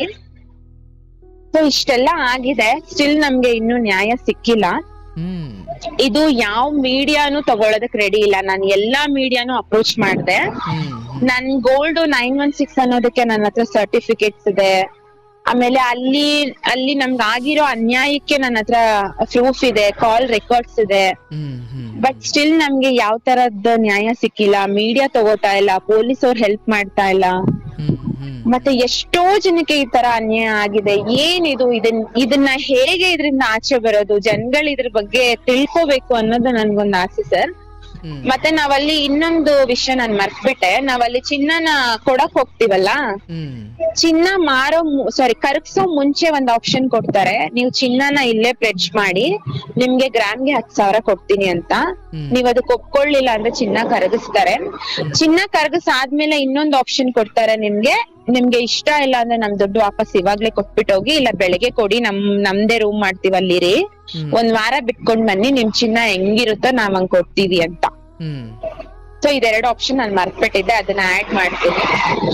ಓಕೆ, ಅಂದ್ರೆ ಆ ಆಪ್ಷನ್ ನಿಮಗೆ ಕೊಟ್ಟಾಗ ನೀವೇನ್ ಅದನ್ನ ಇಲ್ಲ ಸರ್, ಇವಾಗ ಇಷ್ಟೊಂದೆಲ್ಲ ಡ್ರಾಮಾ ಆದ್ಮೇಲೆ ನಮ್ ಚಿನ್ನನ ನಾವಲ್ಲಿ ಪ್ಲೆಡ್ಜ್ ಮಾಡಕ್ಕೆ ನಮಗ್ ಧೈರ್ಯ ಬರುತ್ತೆ ಸರ್. ಓಕೆ, ಒಂದು ಮೊದಲನೇಂತೆ ಮಾಡ್ಕೊಡ್ತೀನಿ ಅನ್ನೋ ವಿಚಾರವು ನೀವು ಅದು ಸುಳ್ಳು. ನಮ್ ಚಿನ್ನನ ಅವನು 52% ಮಾಡಿರೋನು, ನಮ್ ಚಿನ್ನ ಅವನು 48 ಕೊಡ್ತಾನೆ. ಈ 14 ಕ್ಯಾರೆಟ್ರಿಗಿನ್ನ ಲೆಸ್ ಕೊಡ್ತಾನ ಅವನು. ನಾವ್ ಯಾವ ಥ್ರೂ ಹೋದ್ರು ನಮ್ಗೆ ಮೋಸಾನೆ. ನಾವ್ ಹೆಂಗೆ ಅವನ್ದು ಏನೇ ಆಪ್ಷನ್ ತಗೊಂಡ್ರು ಇದು ಮೋಸನೇ. ಇದು ಐ ಥಿಂಕ್ ಇದು ತುಂಬಾ ಸ್ಟ್ರಾಂಗ್ ಆಗಿ ನಾನೇ ಅನ್ಸುತ್ತೆ ಸರ್ ಮಾತಾಡಿರೋದು. ಎಲ್ಲೆಲ್ಲೋ ಹೋಗಿ ಇದನ್ನ ಅವೇರ್ನೆಸ್ ಮಾಡ್ಬೇಕು ಅಂತ, ಮೇ ಬಿ ಬೇರೆ ಯಾರಾದ್ರೂ ಅನ್ಯಾಯ ಆಗಿರೋರು ಇದನ್ನ ಧ್ವನಿ ಎತ್ತಿ ಅವೇರ್ನೆಸ್ ಮಾಡಿದಿದ್ರೆ ಐ ಥಿಂಕ್ ನಾ ಹೋಗ್ತಿರ್ಲಿಲ್ಲ. ಎಲ್ಲ ಸುಮ್ನೆ ಆಗ್ಬಿಟ್ರಲ್ಲ ಅನ್ನೋದು ಒಂದು ನನ್ಗೆ ತುಂಬಾ ನೋವಿತ್ತು. ನನ್ನ ಮನೆಯವ್ರ ಹತ್ರ ಮಾತಾಡಿದಾಗ ಸರಿ ಓಕೆ ಅವೇರ್ನೆಸ್ ಅದು ಮಾಡೋಣ. ಮೈಸೂರು ಅಂದ್ರೆ ಚಿನ್ನ ಮಾರಕ್ ಹೋಗ್ತೀನಿ ಅಂದ್ರೆ ಜನ ಒಂದಲ್ಲ 10 ಸಲ ಯೋಚನೆ ಮಾಡ್ಬೇಕು ಸರ್. ಇದ್ರಲ್ಲಿ ಎಲ್ಲಾರು ಇನ್ವಾಲ್ವ್ ಸರ್, ನಾನು ಇದನ್ನ ಧೈರ್ಯವಾಗಿ ಹೇಳ್ತೀನಿ. ಎಲ್ಲಾರು ಇನ್ವಾಲ್ವ್, ದೊಡ್ಡ ದೊಡ್ಡ ಜನ, ಮತ್ತೆ ಪೊಲೀಸ್ ಅವರು, ಮೀಡಿಯಾದವರು ಎಲ್ಲಾರು ಇದರಲ್ಲಿ ಇನ್ವಾಲ್ವ್ ಆಗಿದ್ದಾರೆ. ಇದು ಜನಸಾಮಾನ್ಯರು ಹೇಳ್ತಾರೆ ನ್ಯಾಯ ಸಿಗುತ್ತೆ. ಮತ್ತೆ ನಮ್ ಸೆಲೆಬ್ರಿಟೀಸ್ ಇದನ್ನೆಲ್ಲ ಪ್ರಮೋಟ್ ಮಾಡ್ತಿದ್ದಾರೆ. ಇದನ್ನೆಲ್ಲ ತಡೆಯೋರು ಯಾರು? ಅವ್ರಿಗೆ ಸಿಗೋ ಅಷ್ಟೋ ದುಡ್ಡುಗೋಸ್ಕರ. ಸರ್ ನಾವು ಧೈರ್ಯವಾಗಿದ್ದೀವಿ, ನನ್ ಮನೇಲಿ ಸಪೋರ್ಟ್ ಇದೆ, ಓಕೆ. ಬೇರೆ ಯಾರಾದ್ರೂ ಆಗಿದ್ರೆ ಮನೆಗಳಲ್ಲಿ ಜಗಳ ಆಗುತ್ತೆ, ನೆಮ್ಮದಿ ಹಾಳಾಗುತ್ತೆ, ಮನೆಗಳು ಬಿಟ್ಟು ಹೋಗ್ಬಿಡ್ತಾರೆ. ಯಾಕಂದ್ರೆ 60 ಗ್ರಾಮ್ಸ್ ಅನ್ನೋದು ತುಂಬಾ ಕಮ್ಮಿ ಅಲ್ಲ ಸರ್ ನಮ್ಮಂತ ಮಿಡಲ್ ಕ್ಲಾಸ್ ಪೀಪಲ್ಗೆ. ಅದು ಒಂದ್ ದೊಡ್ಡ ಅಮೌಂಟ್ ಅಲ್ವಾ. ಅದ್ರಲ್ಲೂ ನನ್ನ ಕನ್ಸುಗಳು ಎಷ್ಟೋ ಇತ್ತು, ಅದ್ರೆಲ್ಲ ಹಾಗ್ ಮಾಡ್ಬೇಕು, ನಾನ್ ಹೀಗ್ ಮಾಡ್ಬೇಕು, ನನ್ ಬಿಸ್ನೆಸ್ ಇಂಪ್ರೂವ್ ಮಾಡ್ಬೇಕು. ಬಟ್ ನನ್ ಕನ್ಸ್ನೆಲ್ಲ ನುಚ್ಚು ನೂರ್ ಮಾಡ್ಬಿಟ್ರು ಸರ್ ಅವರು. ಫೈನಲಿ ನಮ್ಗೆ ಏನು ಅದ್ರಿಂದ ನಾವೇ ಹೊರಗಡೆ ಬಂದು ನಾವು ಸೈಲೆಂಟ್ ಆಗ್ಬಿಟ್ಟಿದೀವಿ ಜಸ್ಟ್ 4-5 ಡೇಸ್ಗೆ. ಅದಾದ್ಮೇಲೆ ಮಾತಾಡುತ್ತೆ ಅಂದ್ರೆ ಈಗ ನಾನು ಸುಮ್ಮನೆ ಕೇಳ್ತೀನವ, ಈಗ ಈ ಕಂಪನಿಗಳಿಗೆ ಹೋಗುವ ಬದಲು ಅದನ್ನ ಮಾರ್ಲಿಕ್ಕೆ ನಿಮಗೆ ಅಫಿಷಿಯಲ್ ಅಥವಾ ಸರ್ಕಾರಿ ಅಥವಾ ಯೋಗ್ಯ ದಾರಿ ಏನಿದ್ದು ನಿಮಗೆ ಗೊತ್ತಿತ್ತು ಅದ್ರ ಬಗ್ಗೆ? ಇತ್ತು ಏನಿತ್ತವ ಅಂದ್ರೆ ಒಳ್ಳೆ ಕಂಪ್ನಿಗಳು ಅಂದ್ರೆ ಸರ್ ಚಿನ್ನ ಮಾರೋದು ಒಳ್ಳೆ ನಿಮ್ಗೆ ಗೊತ್ತಿತ್ತ ಅಂತ ಅಲ್ವಾ? ಹೌದು, ಜ್ಯುವೆಲರೀಸ್ ಅಥವಾ ನಂಬಿಕಸ್ಥ ಸೇಟುಗಳು ಅಂತ ಇರ್ತಾರೆ ಅಥವಾ ಅಲ್ಲಿ ಆಗ್ತಿರ್ಲಿಲ್ವಾ ಸರ್? ಅದು ಹೇಳ್ತೀನಿ. ಆಕ್ಚುಲಿ ನಾವು ಮೋಸ ಮಾಡೋರ್ಗಿನ್ನ ಹೆಚ್ಚಾಗಿ ಮೋಸ ಹೋಗೋರ್ದು ತಪ್ಪಿರುತ್ತೆ. ಡೆಫಿನೆಟ್ಲಿ ನಾನು ಅದನ್ನ ಒಪ್ಕೊಳ್ತೀನಿ, ನನ್ನ ತಪ್ಪನ್ನ ನಾನು ಒಪ್ಕೊಳ್ತೀನಿ ಸರ್. ಏನಕ್ಕೆ ಈ ಥಾಟ್ ಬರುತ್ತೆ ಅಂದ್ರೆ, ಇವಾಗ ಚಿನ್ನ ರೇಸ್ ಆಗ್ತಿದ್ಯಲ್ಲ, ಲಾಸ್ಟ್ ಒಂದು 6 months ಬ್ಯಾಕ್ ನಾನು ಒಂದು 20 ಗ್ರಾಮ್ಸ್ ಚಿನ್ನನ ಮಾರಿದ್ದೆ. ನನ್ಗೆ ಪ್ರೆಸೆಂಟ್ ರೇಟ್ ಗಿನ್ನ ಜಾಸ್ತಿನೇ ಒಂದು 600 ರುಪೀಸ್ ನನ್ಗೆ ಜಾಸ್ತಿ ಕೊಟ್ಟಿದ್ರು ಒಂದು ಒಳ್ಳೆ ಕಂಪನಿನಲ್ಲಿ. ಸೊ ಅಲ್ಲಿ ನಂಗೆ GST ಮಾತ್ರ ಕಟ್ ಮಾಡಿದ್ರು. ಸ್ವಲ್ಪ ಹಳ್ಳಿದೆ ಅದು ಇದು ಅಂತ ಹೇಳಿ ಕಟ್ ಮಾಡಿದ್ರು. ಇವಾಗ ಚಿನ್ನ ರೇಸ್ ಆಗ್ತಿದೆ, ಮೇ ಬಿ ಗ್ರಾಮ್ಗೆ 2000 ಕೊಟ್ಟು ಇವ್ರು ತಗೋತಾರೇನೋ ಅಂತ ನಾ ಬಿಲೀವ್ ಮಾಡ್ದೆ. ನಾನೇ ಬಿಲೀವ್ ಮಾಡಿದ್ದು. ತುಂಬಾ ಅತಿ ಆಸೆ ಏನಿಲ್ಲ. ಇವಾಗ ಇವ್ರು ಒಂದ್ 50,000 20,000 ಕೊಡ್ತೀನಿ ಇಲ್ಲ 15,000 ಕೊಡ್ತೀನಿ ಅಂದ್ರೆ ನಮ್ಗೆ ಡೌಟ್ ಬಂದಿರ್ತಿತ್ತು. ಚಿನ್ನದ ರೇಟ್ 14.5, ನಿಮ್ಗೆ ವಿತ್ ಮೇಕಿಂಗು ಆಗಿ ನಿಮ್ ಕೈಗೆ ಸಿಗೋದು ಎಷ್ಟು, 1 ಗ್ರಾಮ್ ಚಿನ್ನ ಎಷ್ಟ್ ಸಿಗತ್ತೆ? 15.5 ಸಿಗ್ಬೋದು 1 ಗ್ರಾಮ್ಗೆ. ಒಂದ್ ಸರ ತಗೊಂಡ್ರೆ ಸರ್ ಅದ್ರಲ್ಲಿ 1 ಗ್ರಾಮ್ಗೆ 15,000 ಆಗತ್ತೆ ನೀವು ಪರ್ಚೇಸ್ ಮಾಡಿದ್ರೆ. ಇನ್ 1,000 ಅಷ್ಟೇ ಅಲ್ವಾ ಇವನು ಎಕ್ಸ್ಟ್ರಾ ಕೊಡೋದು. ಮೇ ಬಿ ಕೊಡ್ತಾನೆ, ಯಾಕೆಂದ್ರೆ ಮುಂದಕ್ಕೆ ಚಿನ್ನ ಸಿಗಲ್ಲ, ಮತ್ತೆ ಇವ್ನ್ಗೆ ರೆಡಿ ಚಿನ್ನ ಸಿಕ್ಬಿಡತ್ತಲ್ವ ಸರ್. ಚೈನ್ ಅಂದ್ರೆ ಚೈನ್ ಸಿಗತ್ತೆ, ಉಂಗ್ರ ಅಂದ್ರೆ ಹಂಗಂಗೆ ಅವ್ರಿಗೆ ಪ್ಯೂರ್ ಚಿನ್ನ ಸಿಕ್ಬಿಡತ್ತಲ್ವಾ. ಮೇ ಬಿ ಇರ್ಬೋದೇನೋ ಅಂತ ನಾನ್ ಥಿಂಕ್ ಮಾಡ್ದೆ. ಓಕೆ, ಈಗ ನಿಮ್ ಸುಮ್ಮನೆ ಕೇಳ್ತೀನಿ, ಅಂದ್ರೆ ಇಂತ ಬಹಳ ಸೂಕ್ಷ್ಮ ಅಂದ್ರೆ ಚಿನ್ನ, ಹಣ ಅಥವಾ ಆಸ್ತಿ ಅಥವಾ ಈ ತರದ ಯಾವುದೇ ವಿಚಾರ ಅಂತ ಬಂದಾಗ ಭದ್ರತೆ ಅಥವಾ ಸೇಫ್ಟಿ ಅನ್ನೋದು ಕೆಲವೊಮ್ಮೆ ಹಣಕ್ಕಿಂತ ಮುಖ್ಯವಾಗುತ್ತೆ. ಹೌದಲ್ಲವಾ? ನಾವು ತುಮಕೂರು ಅದು ಬೆಂಗಳೂರವರಾಗಿದ್ದುಕೊಂಡು ಮೈಸೂರಿಗೆ ಮಧ್ಯರಾತ್ರಿಯಲ್ಲಿ ಅಥವಾ ಆ ಸಮಯದಲ್ಲಿ, ಅಂದ್ರೆ ಈಗ ನೀವು ಯೋಚನೆ ಮಾಡಿದಾಗ ನಿಮಗೆ ಅನ್ಸಲ್ವಾ, ಓಕೆ ನಾವು ಅಷ್ಟು ದೂರ ಪ್ರಯಾಣ ಅಂದ್ರೆ ಆ ದೂರದ ಪ್ರಯಾಣ ಅನ್ನೋದು ಕೂಡ ನಿಮ್ಮನ್ನು ಎಷ್ಟೋ ಸಾರಿ ಕುಗ್ಗಿಸಿರುತ್ತೆ. ಈಗ ನೀವು ಅಲ್ಲೊಂದು ಮಾತು ಬಳಸಿದ್ರಿ, ನಾವು ಅಲ್ಲಿಂದ ಬರ್ಲಿಕ್ಕಾಗಲ್ಲ ಅಂತ. ಅರ್ಥಾತ್ ಕೆಲವೊಮ್ಮೆ ಅನ್ಯಾಯಕ್ಕಾಗಿ ಹೋರಾಡಬೇಕಾದ್ರೆ ನಮ್ಮ ಮೂಲ ಸ್ಥಳ ಮತ್ತೆ ನಾವು ಹೋರಾಡ್ತಿರೋ ಸ್ಥಳ ಇದು ಎಷ್ಟು ಹತ್ರ ಇರುತ್ತೋ ಅಷ್ಟು ಶಕ್ತಿ ನಮಗೆ ಉಳಿದಿರುತ್ತೆ. ನೀವು ಒಂದು ವೇಳೆ ಈಗ ನೋಡಿ, ಒಬ್ಬ ಈ ಬೆಂಗಳೂರಲ್ಲಿ ಯಾರೋ ಒಬ್ಬ ಬಡ ಅನ್ಯಾಯಕ್ಕೆ ಒಳಗಾಗಿರೋ ಬಡ ವ್ಯಕ್ತಿ ಸುಪ್ರೀಂ ಕೋರ್ಟ್ ದೆಹಲಿಗೆ ಹೋಗ್ಬೇಕು ಅಂದ್ರೆ ಅವ್ನು ಬಹುಶಃ ಅದು ಬೇಡ ಅಂತ. ಅಂದ್ರೆ ಕೆಲವೊಮ್ಮೆ ಸೋಲುಗಳು, ಅನ್ಯಾಯಗಳು ನಮ್ಮ ಕೂಗಳತಿ ದೂರದಲ್ಲಿ ನಡೆದಾಗ ನಮಗೊಂದು ಶಕ್ತಿ ಇರುತ್ತೆ. ನೀವು ಅವತ್ತು ರಾತ್ರಿ ನಿಮ್ಮ ಗಂಡನೋ ಅಥವಾ ನೀವು ಅಂದ್ಕೊಂಡ್ರಿ, ಅಯ್ಯೋ ಅವ್ರ ಏರಿಯಾಗೆ ಬಂದ್ಬಿಟ್ಟಿದೀವಿ ಅಂತ ಒಂದು ಪದ ಬಳಸಿದ್ರಿ. ಬಹುಶಃ ಅದೇ ನಿಮ್ಮ ಏರಿಯಾ ಅಥವಾ ನೀವಿರೋ ಜಾಗ ಅಥವಾ ನಿಮ್ಮ ಬೆಂಗಳೂರು ಅಥವಾ ಇಲ್ಲ ಆಗಿದ್ರೆ ಬಹುಶಃ ನೀವು ಇನ್ನೊಂಚೂರು ನಿಮ್ಮ ಹೋರಾಟವನ್ನು ತೀವ್ರಗೊಳಿಸ್ತಾ ಇದ್ರಿ. ನಮಗೆ 2 ಸ್ಟ್ರಾಂಗ್ ಇತ್ತು. ಒಂದು ಸ್ಟ್ರಾಂಗ್ ಅಂದ್ರೆ ನಮ್ ನೇಟಿವ್ ಅದೇನೆ. ಈ ಸ್ಕ್ಯಾಮ್ ಬಗ್ಗೆ ಗೊತ್ತಿಲ್ಲ, ನಮ್ ನೇಟಿವ್ ಅದೇನೆ. ಮತ್ತೆ ತುಂಬಾ ಫ್ರೆಂಡ್ಸ್ ಇದಾರೆ, ರಿಲೇಷನ್ಸ್ ಇದಾರೆ, ಮತ್ತೆ ನಮ್ದು ಮನೆ ಇದೆ ಸರ್ ಅಲ್ಲಿ. ನಮ್ದು ಮನೆ ಇದೆ. ಮತ್ತೆ ಯಾಕೆ ಫ್ರೆಂಡ್ಸ್ ರಿಲೇಟಿವ್ ಕರ್ಸ್ಕೊಳ್ಳಿಲ್ಲ? ಏನಕ್ಕೆ ಅಂದ್ರೆ ನಾವ್ ಆ ಟೈಮಲ್ಲಿ ನಮ್ಮನ್ನ ಎಲ್ರು ತಪ್ಪಾಗಿ ನೋಡ್ತಾರೆ. ಇವ್ರಿಗೇನ್ ಬುದ್ಧಿ ಇಲ್ವಾ, ಅಲ್ಲಿಂದ ಇಲ್ಲಿಗೆ ಬಂದ್ ಮಾರಿದ್ದಾರೆ, ಇಷ್ಟು ಎಜುಕೇಟೆಡ್ ಆಗಿ ನಾವಿಬ್ರು ಎಜುಕೇಟೆಡ್ಸ್ ಅಂತ ನಮ್ಮನ್ನ ಎಲ್ಲಿ ಆಡ್ಕೊಬಿಡ್ತಾರೋ ಅಂತ ನಾವಿಬ್ರು ಅದನ್ನ ಮುಚ್ಚಕಕ್ ನೋಡಿದ್ವಿ ಅವತ್ತು. ಈಗ ನಾನು ನಿಮಗೆ ಹೇಳ್ಬೇಕಾದ್ರೂ ಕೇವಲ ಇದೇ ವಿಚಾರವನ್ನಷ್ಟೇ ಅಂದ್ರೆ ಈಗ ಸಂಬಂಧಿಕರು, ನಿಮ್ಮ ಸ್ನೇಹಿತರು ಅಥವಾ ನಿಮ್ಮ ಪ್ರೀತಿ ಪಾತ್ರರು ಈ ವಿಚಾರದಲ್ಲಿ ನಿಮ್ಮನ್ನ ಅಳೆಯುವ ಅಥವಾ ನಿಮ್ಮನ್ನ ಇದರಲ್ಲಿ ನಿರ್ಧರಿಸುವ ಮುಂಚೆ ನಾವು ಎಷ್ಟು ಪ್ರಜ್ಞಾಯುತವಾಗಿ ಕೆಲವು ನಿರ್ಧಾರಗಳನ್ನ ತೆಗೆದುಕೊಳ್ಬೇಕು. ಹೌದವ? ಈಗ ನನ್ನ ಪ್ರಕಾರ ಕೆಲವೊಮ್ಮೆ ನಮ್ಮ ಜೀವನದಲ್ಲಿ ಗೊತ್ತಿದ್ದೋ ಗೊತ್ತಿಲ್ಲದೆಯೋ ನಷ್ಟಗಳಾಗಬಹುದು. ಆದರೆ ನಾನು ಪಟ್ಟ ಪಾಡು, ನಾನು ಪಟ್ಟ ಕಷ್ಟ, ನಾನು ಪಟ್ಟ ಈ ಯಾತನೆಗಳು, ಅನುಭವಿಸಿದ ದುಃಖಗಳು ಇನ್ನೊಬ್ರು ಪಡಬಾರ್ದು ಅನ್ನೋ ನಿಮ್ಮ ಯೋಚನೆ ಬಹಳ ಲೋಕ ಕಲ್ಯಾಣದ ಚಿಂತನೆ. ಅದು ಬೇರೇನೂ ಅಲ್ಲ. ಅದು ನೀವು ಮಾಡುವ ವ್ಯವಹಾರ, ದುಡಿಯುವ ದುಡಿಮೆ, ಇದೆಲ್ಲದಕ್ಕಿಂತ ಸಾರ್ಥಕತೆ ಸ್ಪಿರಿಚುವಲ್ಲಿ ನೀವು ಈಗ ಈ ಉದ್ದೇಶ ಹೊಂದಿದ್ದೀರಲ್ಲ ಅದೇ. ಆಡ್ಕೊಂಡ್ರು ಸರ್, ನೀವು ಬೇಕಂದ್ರೆ ಮೆಸೇಜ್ ಅಲ್ಲಿ ನೋಡ್ಬೋದು, ನನ್ನ ಇಂಟರ್ವ್ಯೂ ಮೆಸೇಜ್ ಅಲ್ಲಿ ಒಂದಿಬ್ರು ಬೈದಿದ್ದಾರೆ, ನಿಮ್ಗೇನ್ ಬುದ್ಧಿ ಇಲ್ವಾ, ಅತಿ ಆಸೆ ಪಟ್ರಿ ನೀವು, ಅತಿ ಆಸೆ ಗಟ್ಟಿ ಕೇಳು ಅಂತೆಲ್ಲ ಬೈದಿದ್ದಾರೆ. ನೋಡಿದ್ರೆ ಅವರು 4,000 ಮಾರ್ಕೆಟ್ಗಿಂತ 4,000 ಹೆಚ್ಚಿಗೆ ಕೊಡ್ತೀನಿ ಅಂತ ಅಂದಾಗ್ಲೂ ಕೂಡ ನಾವು ಎಜುಕೇಟೆಡ್ಗಳಾಗಿ ಮೊಟ್ಟೆ ಅಲ್ಲವಾ, ಬಂದಿದ್ದು 16,000 ಆದ್ರೆ ಮಾತಾಡಿದ್ದು 18,000. ಹೌದಲ್ಲವಾ? ನಮಗೆ ಯಾರೋ ಒಬ್ಬ ನಮಗೆ 30-40 ಸೈಟ್ ಇದೆ, ಮನೆ ಕಟ್ಟಿಕೊಡಿ ಅಂದ್ರೆ ಎಲ್ಲೋ ಒಂದು ಕಟ್ಟಿರೋ ಮನೆ 60 ಲಕ್ಷ 70 ಲಕ್ಷ ಆಗಿದೆ, ಆದ್ರೆ ಈ ಮೇಸ್ತ್ರಿ ಹೇಳ್ತಿದ್ದಾನೆ ನಿಮಗೆ 25 ಲಕ್ಷಕ್ಕೆ ನಾವು ಅಂತ ಕಟ್ಟಿಕೊಡ್ತೀವಿ. ಅದು ಎಷ್ಟು ದಿನ ಬಳಕೆ ಬರ್ಬೋದು? ಅರ್ಥ ಆಯ್ತಲ್ಲವ? ಅಂದ್ರೆ ನಮ್ಮ ಆ ಅನಿವಾರ್ಯತೆ ಪರಿಸ್ಥಿತಿಯನ್ನ ಎಷ್ಟು ಚೆನ್ನಾಗಿ ದುರ್ಬಳಕೆ ಮಾಡ್ಕೊಳ್ತಾರೆ ಗೊತ್ತಾ? ಹೌದು ಅದು ಸರ್, ಕೇವಲ ಕರೆಕ್ಟ್. ಚಿನ್ನದ ವಿಚಾರ ಅಂತಲ್ಲ. ಹೌದು ನಿಮ್ಮ ಸ್ಥಿತಿಯನ್ನ ದುರ್ಬಳಕೆ ಮಾಡ್ಕೊಳ್ಳೋರು, ನಿಮ್ಮ ದುಸ್ಥಿತಿ, ನಿಮ್ಮ ಈ ಕಷ್ಟದ ಕಾಲ, ಇವೆಲ್ಲವನ್ನ ದುರ್ಬಳಕೆ ಮಾಡ್ಕೊಳ್ಳೋ ಜನರೇ ಹೆಚ್ಚು. ಅಂಡ್ ಇನ್ನೊಂದು ತಿಳ್ಕೊಳ್ಳಿ, ಎಜುಕೇಟೆಡ್ ಅನ್ನೋ ಆ ವಿದ್ಯಾವಂತಿಕೆಗಿಂತ ಬುದ್ಧಿವಂತಿಕೆ ಬಹಳ ಮುಖ್ಯ ನಮ್ಗೆ. ಬಹಳ ಮುಖ್ಯ. ಹೌದು ಸರ್, ವಿದ್ಯಾವಂತರೆಲ್ಲ ಬುದ್ಧಿವಂತರಾಗಿರ್ತಾರೆ ಅನ್ನೋದು ಸುಳ್ಳು. ಹೌದು ಸರ್. ಬುದ್ಧಿವಂತಿಕೆ ಅದು ಶಾಲೆಗೋ ಡಿಗ್ರಿಗೋ ಮಾರ್ಕ್ಸ್ ಕಾರ್ಡ್ಗೋ ಸಂಬಂಧಿಸಿದ್ದಲ್ಲ. ಹೌದು ಸೊ ಹಾಗಾಗಿ ಇವತ್ತಿಗೆ ಈ ವಿಚಾರದಲ್ಲಿ ಅದನ್ನ ಕರ್ಮಕ್ಕೆ ಬಿಡಿ ಅಂತ ನಾನು ಹೇಳ್ತೀನಾದರೂ ಕೂಡ, ಯಾಕಂದ್ರೆ ನನ್ನ ನಂಬಿಕೆ ಏನಂದ್ರವ, ಇವತ್ತು ಎಷ್ಟೋ ಜನ ನೋವನ್ನ ಅನ್ಯಾಯವನ್ನ ಅನುಭವಿಸಿದ್ದಾರೆ. ಅದರಲ್ಲಿ ಒಂದು ಹೆಣ್ಮಗಳಾಗಿ ಚಾಮುಂಡಿಯಾಗಿ ನೀನು ನಿಂತಿದ್ದೀಯ. ಹೌದು ಸರ್. ಇಲ್ಲಿ ನಿನ್ನ ಜೀವನ ನಾಳೆನೇ ಅಂತ್ಯ ಆದ್ರೂ ಕೂಡ ನಿನಗೊಂದು ಸಾರ್ಥಕತೆ ಇರುತ್ತೆ. ಎಸ್, ನಾನು ಇದನ್ನ ಅಂದ್ರೆ ಬಹುಶಃ ಅಲ್ಲಿ ನೀವೆಲ್ಲೋ ಇಂಟರ್ವ್ಯೂ ಕೊಟ್ಟಿರೋದು ಅಥವಾ ಇವತ್ತು ನೀವಿಲ್ಲಿ ಹೇಳ್ಕೊಳ್ತಿರೋದು ಲಕ್ಷಾಂತರ ಜನ ಕೇಳ್ತಾರೆ.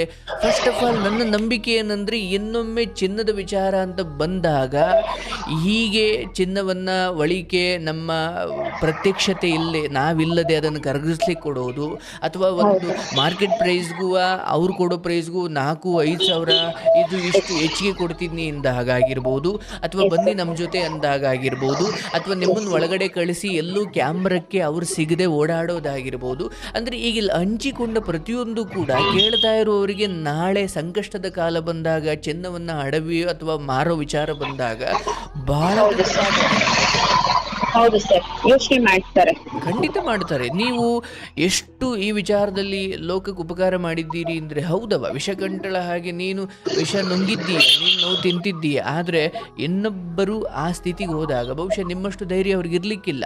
ಮತ್ತೆ ನಿಮಗೀಗ ಬೇರೆ ಆಪ್ಷನ್ ಇದೆ, ಅಥವಾ ಓಕೆ, ದೇವ್ರು ನಿಮ್ಮನ್ನೇನು ಕೈ ಬಿಟ್ಟಿಲ್ಲ, ನಿಮಗೊಂದು ಜೀವನ ಇದೆ, ನಿಮ್ಮ ಒಳ್ಳೆ ಯಜಮಾನರಿದ್ದಾರೆ, ಒಳ್ಳೆ ಜೀವನ ಇದೆ. ಬಟ್ ಎಷ್ಟೋ ಜನ ತಾವು ಮಾಡಿದ ಕೂಲಿ ನಾಲಿಗಳಲ್ಲಿ ಆ ಸಂಬಳದಲ್ಲಿ ಒಂದಷ್ಟು ಚಿನ್ನ ಮಾಡ್ಕೊಂಡು ಹಿಂಗೆ ಆಗ್ಬಿಟ್ರೆ ಅವ್ರ ಕಥೆ ಏನಾಗ್ಬೇಕು ಸರ್? ಅದಕ್ಕೆ ನಾನು ಥಿಂಕ್ ಮಾಡಿದೆ ಇದನ್ನ.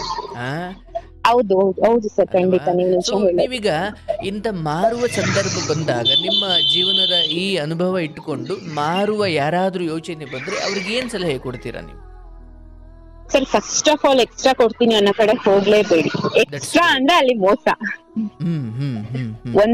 ನಿಮ್ಗೆ 10 ರೂಪಾಯಿ ಕಮ್ಮಿ ಕೊಡ್ತೀವಿ ಬನ್ನಿ ಅಂದ್ರೆ ಬಿಲೀವ್ ಮಾಡಿ. 1 ರೂಪಾಯಿ ಎಕ್ಸ್ಟ್ರಾ ಕೊಡ್ತೀನಿ ಅಂದ್ರೆ ನಂಬೇಡಿ.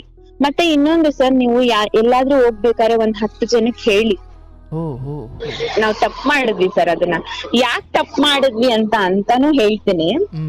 ಸೊ ನಮ್ ತಂದೆ ತಾಯಿ ಇದಾರೆ, ನಮ್ಮ ಅಕ್ಕ ಬಾವ, ತಂದೆ ತಾಯಿ, ಅಣ್ಣ ಎಲ್ಲೂ ಸ್ಟ್ರಾಂಗ್ ಆಗಿದ್ದಾರೆ, ಯಾರು ಏನು ವೀಕ್ ಇಲ್ಲ. ಲೈಕ್ ನಮ್ ಜೊತೆ ಬರ್ತಾರೆ. ಬಟ್ ನಾವ್ ಅವ್ರಿಗೂ ಹೇಳಲಿಲ್ಲ ಸರ್, ನಮ್ ತಪ್ಪು ಅದೇನೆ. ನಾವಿಬ್ರು ಯೋಚನೆ ಯಾಕೆ ಬಂತು? ಯಾಕೆ ಹೇಳ್ಬಾರ್ದು ಅಂದ್ರೆ, ಇರೋದನ್ನ ಯಾಕೆ ಕಳ್ಕೊತೀರಾ ಅಂತ ನಮ್ಗೆ ಸಜೆಷನ್ ಮಾಡ್ತಾರೆ.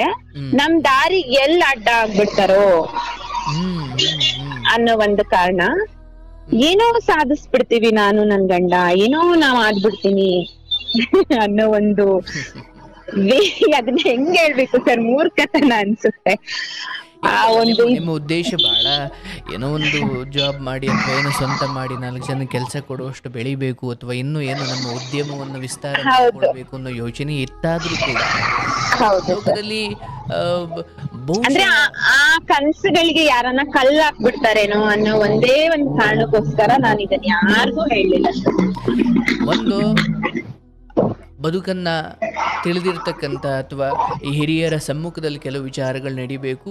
ಇಲ್ಲ ನಾವೇ ಮಾಡ್ತೀವಿ ಅಂದ್ರೆ ಮೈಯೆಲ್ಲ ಕಣ್ಣಾಗಿದ್ದು ಮಾಡಬೇಕು. ಆದ್ರೆ ಇಲ್ಲಿ ಈ ಒಟ್ಟಾರೆ ಪ್ರೋಸೆಸ್ ಅಲ್ಲಿ ನೀವೆಷ್ಟು ಪ್ರಜ್ಞೆ ತಪ್ಪಿದವರಂತೆ ಬದುಕಿದ್ದೀರಿ ಒಂದು ಹಂತದವರೆಗೂ. ಅದು ಒಂದು ಒಂದು ಕಂಪನಿಯನ್ನು ಆಯ್ಕೆ ಮಾಡೋ ಸಮಯದಲ್ಲಿ ಗ್ರಾಹಕರನ್ನ ದೇವರು ಅಂದುಕೊಂಡು ಈವನ್ ನಿಮ್ಮನ್ನ ಆಚೆ ಕಳಿಸೋವರೆಗೂ, ಈವನ್ ನಿಮ್ಮಿಂದಲೇ ಏನೋ ತಪ್ಪಾದ್ರೂ ಕೂಡ ಅದನ್ನ ನಿಭಾಯಿಸುವ ರೀತಿ ಅಥವಾ ಗ್ರಾಹಕರನ್ನ ದೇವರು ಅಂದುಕೊಳ್ಳೋ ಮನಸ್ಥಿತಿ ಒಂದು ಹೆಜ್ಜೆ ಇಟ್ಟು 10 ನಿಮಿಷ ಕಳೆದಾದ್ಮೇಲೆ ನಿಮಗೊಂದು ಅಂದಾಜು ಸಿಕ್ಕಿರುತ್ತೆ. ಬಟ್ ಕಾರಣ ಯಾವಾಗ ನಿಮ್ಮ ಚಿನ್ನವನ್ನು ಚಿನ್ನ ಕರಗಿದ್ದಲ್ಲ, ನಿಮ್ಮ ವಿಶ್ವಾಸ, ನಿಮ್ಮ ಕನಸುಗಳು ಕರಗಿ ಹೋಗಿದ್ದು. ಹೌದು ಸರ್, ಕರೆಕ್ಟ್. ಆದ್ರೆ ಹಾಗೆ ಅನ್ಯಾಯದಿಂದ ಅಥವಾ ಒಬ್ಬರಿಗೆ ಮೋಸ ಮಾಡಿ, ಒಬ್ಬರ ನಂಬಿಕೆ ದ್ರೋಹ ಮಾಡಿ, ಅಥವಾ ಒಬ್ಬರಿಗೆ ಆಶ್ವಾಸನೆ ಕೊಟ್ಟು ಹಾಗೆ ಜೀವನವನ್ನೇ ಕರಗಿಸಿದ ಅವರ ಬದುಕು ಅದೆಷ್ಟು ದಿನ ಹೊಳೆಯಲಿಕ್ಕೆ ಸಾಧ್ಯ? ಇರ್ಲಪ್ಪ, ಅದನ್ನು ಕರ್ಮಕ್ಕೆ ಬಿಡು. ಆದರೆ ನಿನ್ನ ಈ ಬದುಕಿನಲ್ಲಿ ಕಳೆದು ಹೋದ ಅಥವಾ ಕಳೆದುಕೊಂಡ ಎಲ್ಲ ಚಿನ್ನಕ್ಕಿಂತ 10 ಪಟ್ಟು ನಿನ್ನ ಭಗವಂತ ದೇವರು ನಿನಗೆ ಕೊಡ್ತಾನೆ ಅಥವಾ ಕೊಡಬಹುದು. ಆದರೆ ವಿಶ್ವಾಸ ಕಳ್ಕೊಳ್ಬೇಡ, ಭರವಸೆ ಕಳ್ಕೊಳ್ಬೇಡ. ಆ್ಯಂಡ್ ಈ ಚಿನ್ನಕ್ಕೂ ಮೀರಿ ಚಿಂದಂತ ಗಂಡ ಇದ್ದಾರೆ, ಚಿಂದಂತ ಬದುಕಿದೆ ಅಲ್ವಾ? ಹಾಗಾಗಿ ಈ ನಿನ್ನ ಜೀವನದುದ್ದಕ್ಕೂ ಎಲ್ಲೆಲ್ಲಿ ದೇವ್ರು ನಿನ್ಗೆ ಅವಕಾಶ ಕೊಡ್ತಾನೆ ಅಲ್ಲೆಲ್ಲ ಇದ್ರ ಬಗ್ಗೆ ಜಾಗೃತಿ ಮೂಡಿಸು. ಅಂಡ್ ಪ್ರೈವೇಟ್ ಅಥವಾ ತೀರಾ ಖಾಸಗಿ ಈ ತರದ ಕಂಪನಿ ಮೇಲೆ ನಂಬಿಕೆ ಇಡೋದು, ಕಣ್ಣು ಮುಚ್ಚಿಕೊಂಡು ನಂಬೋದು, ಅದೆಲ್ಲ ಮೂರ್ಖತನ. ಹೌದು ಸರ್, ಕರೆಕ್ಟ್. ಇವನ್ ಒಂದು ಪ್ರೈವೇಟ್ ಹಾಸ್ಪಿಟ್ಲಿಗೆ ಹೋದ್ರೆ ಕೂಡ ನೀವು ಮೈಯೆಲ್ಲ ಕಣ್ಣಾಗಿರ್ಬೇಕು. ಯಾಕಂದ್ರೆ ಹಣಕ್ಕೋಸ್ಕರ ವ್ಯವಹಾರಂ ದ್ರೋಹ ಚಿಂತನಂ ಅನ್ನೋ ಕಾಲ ಇದೆ.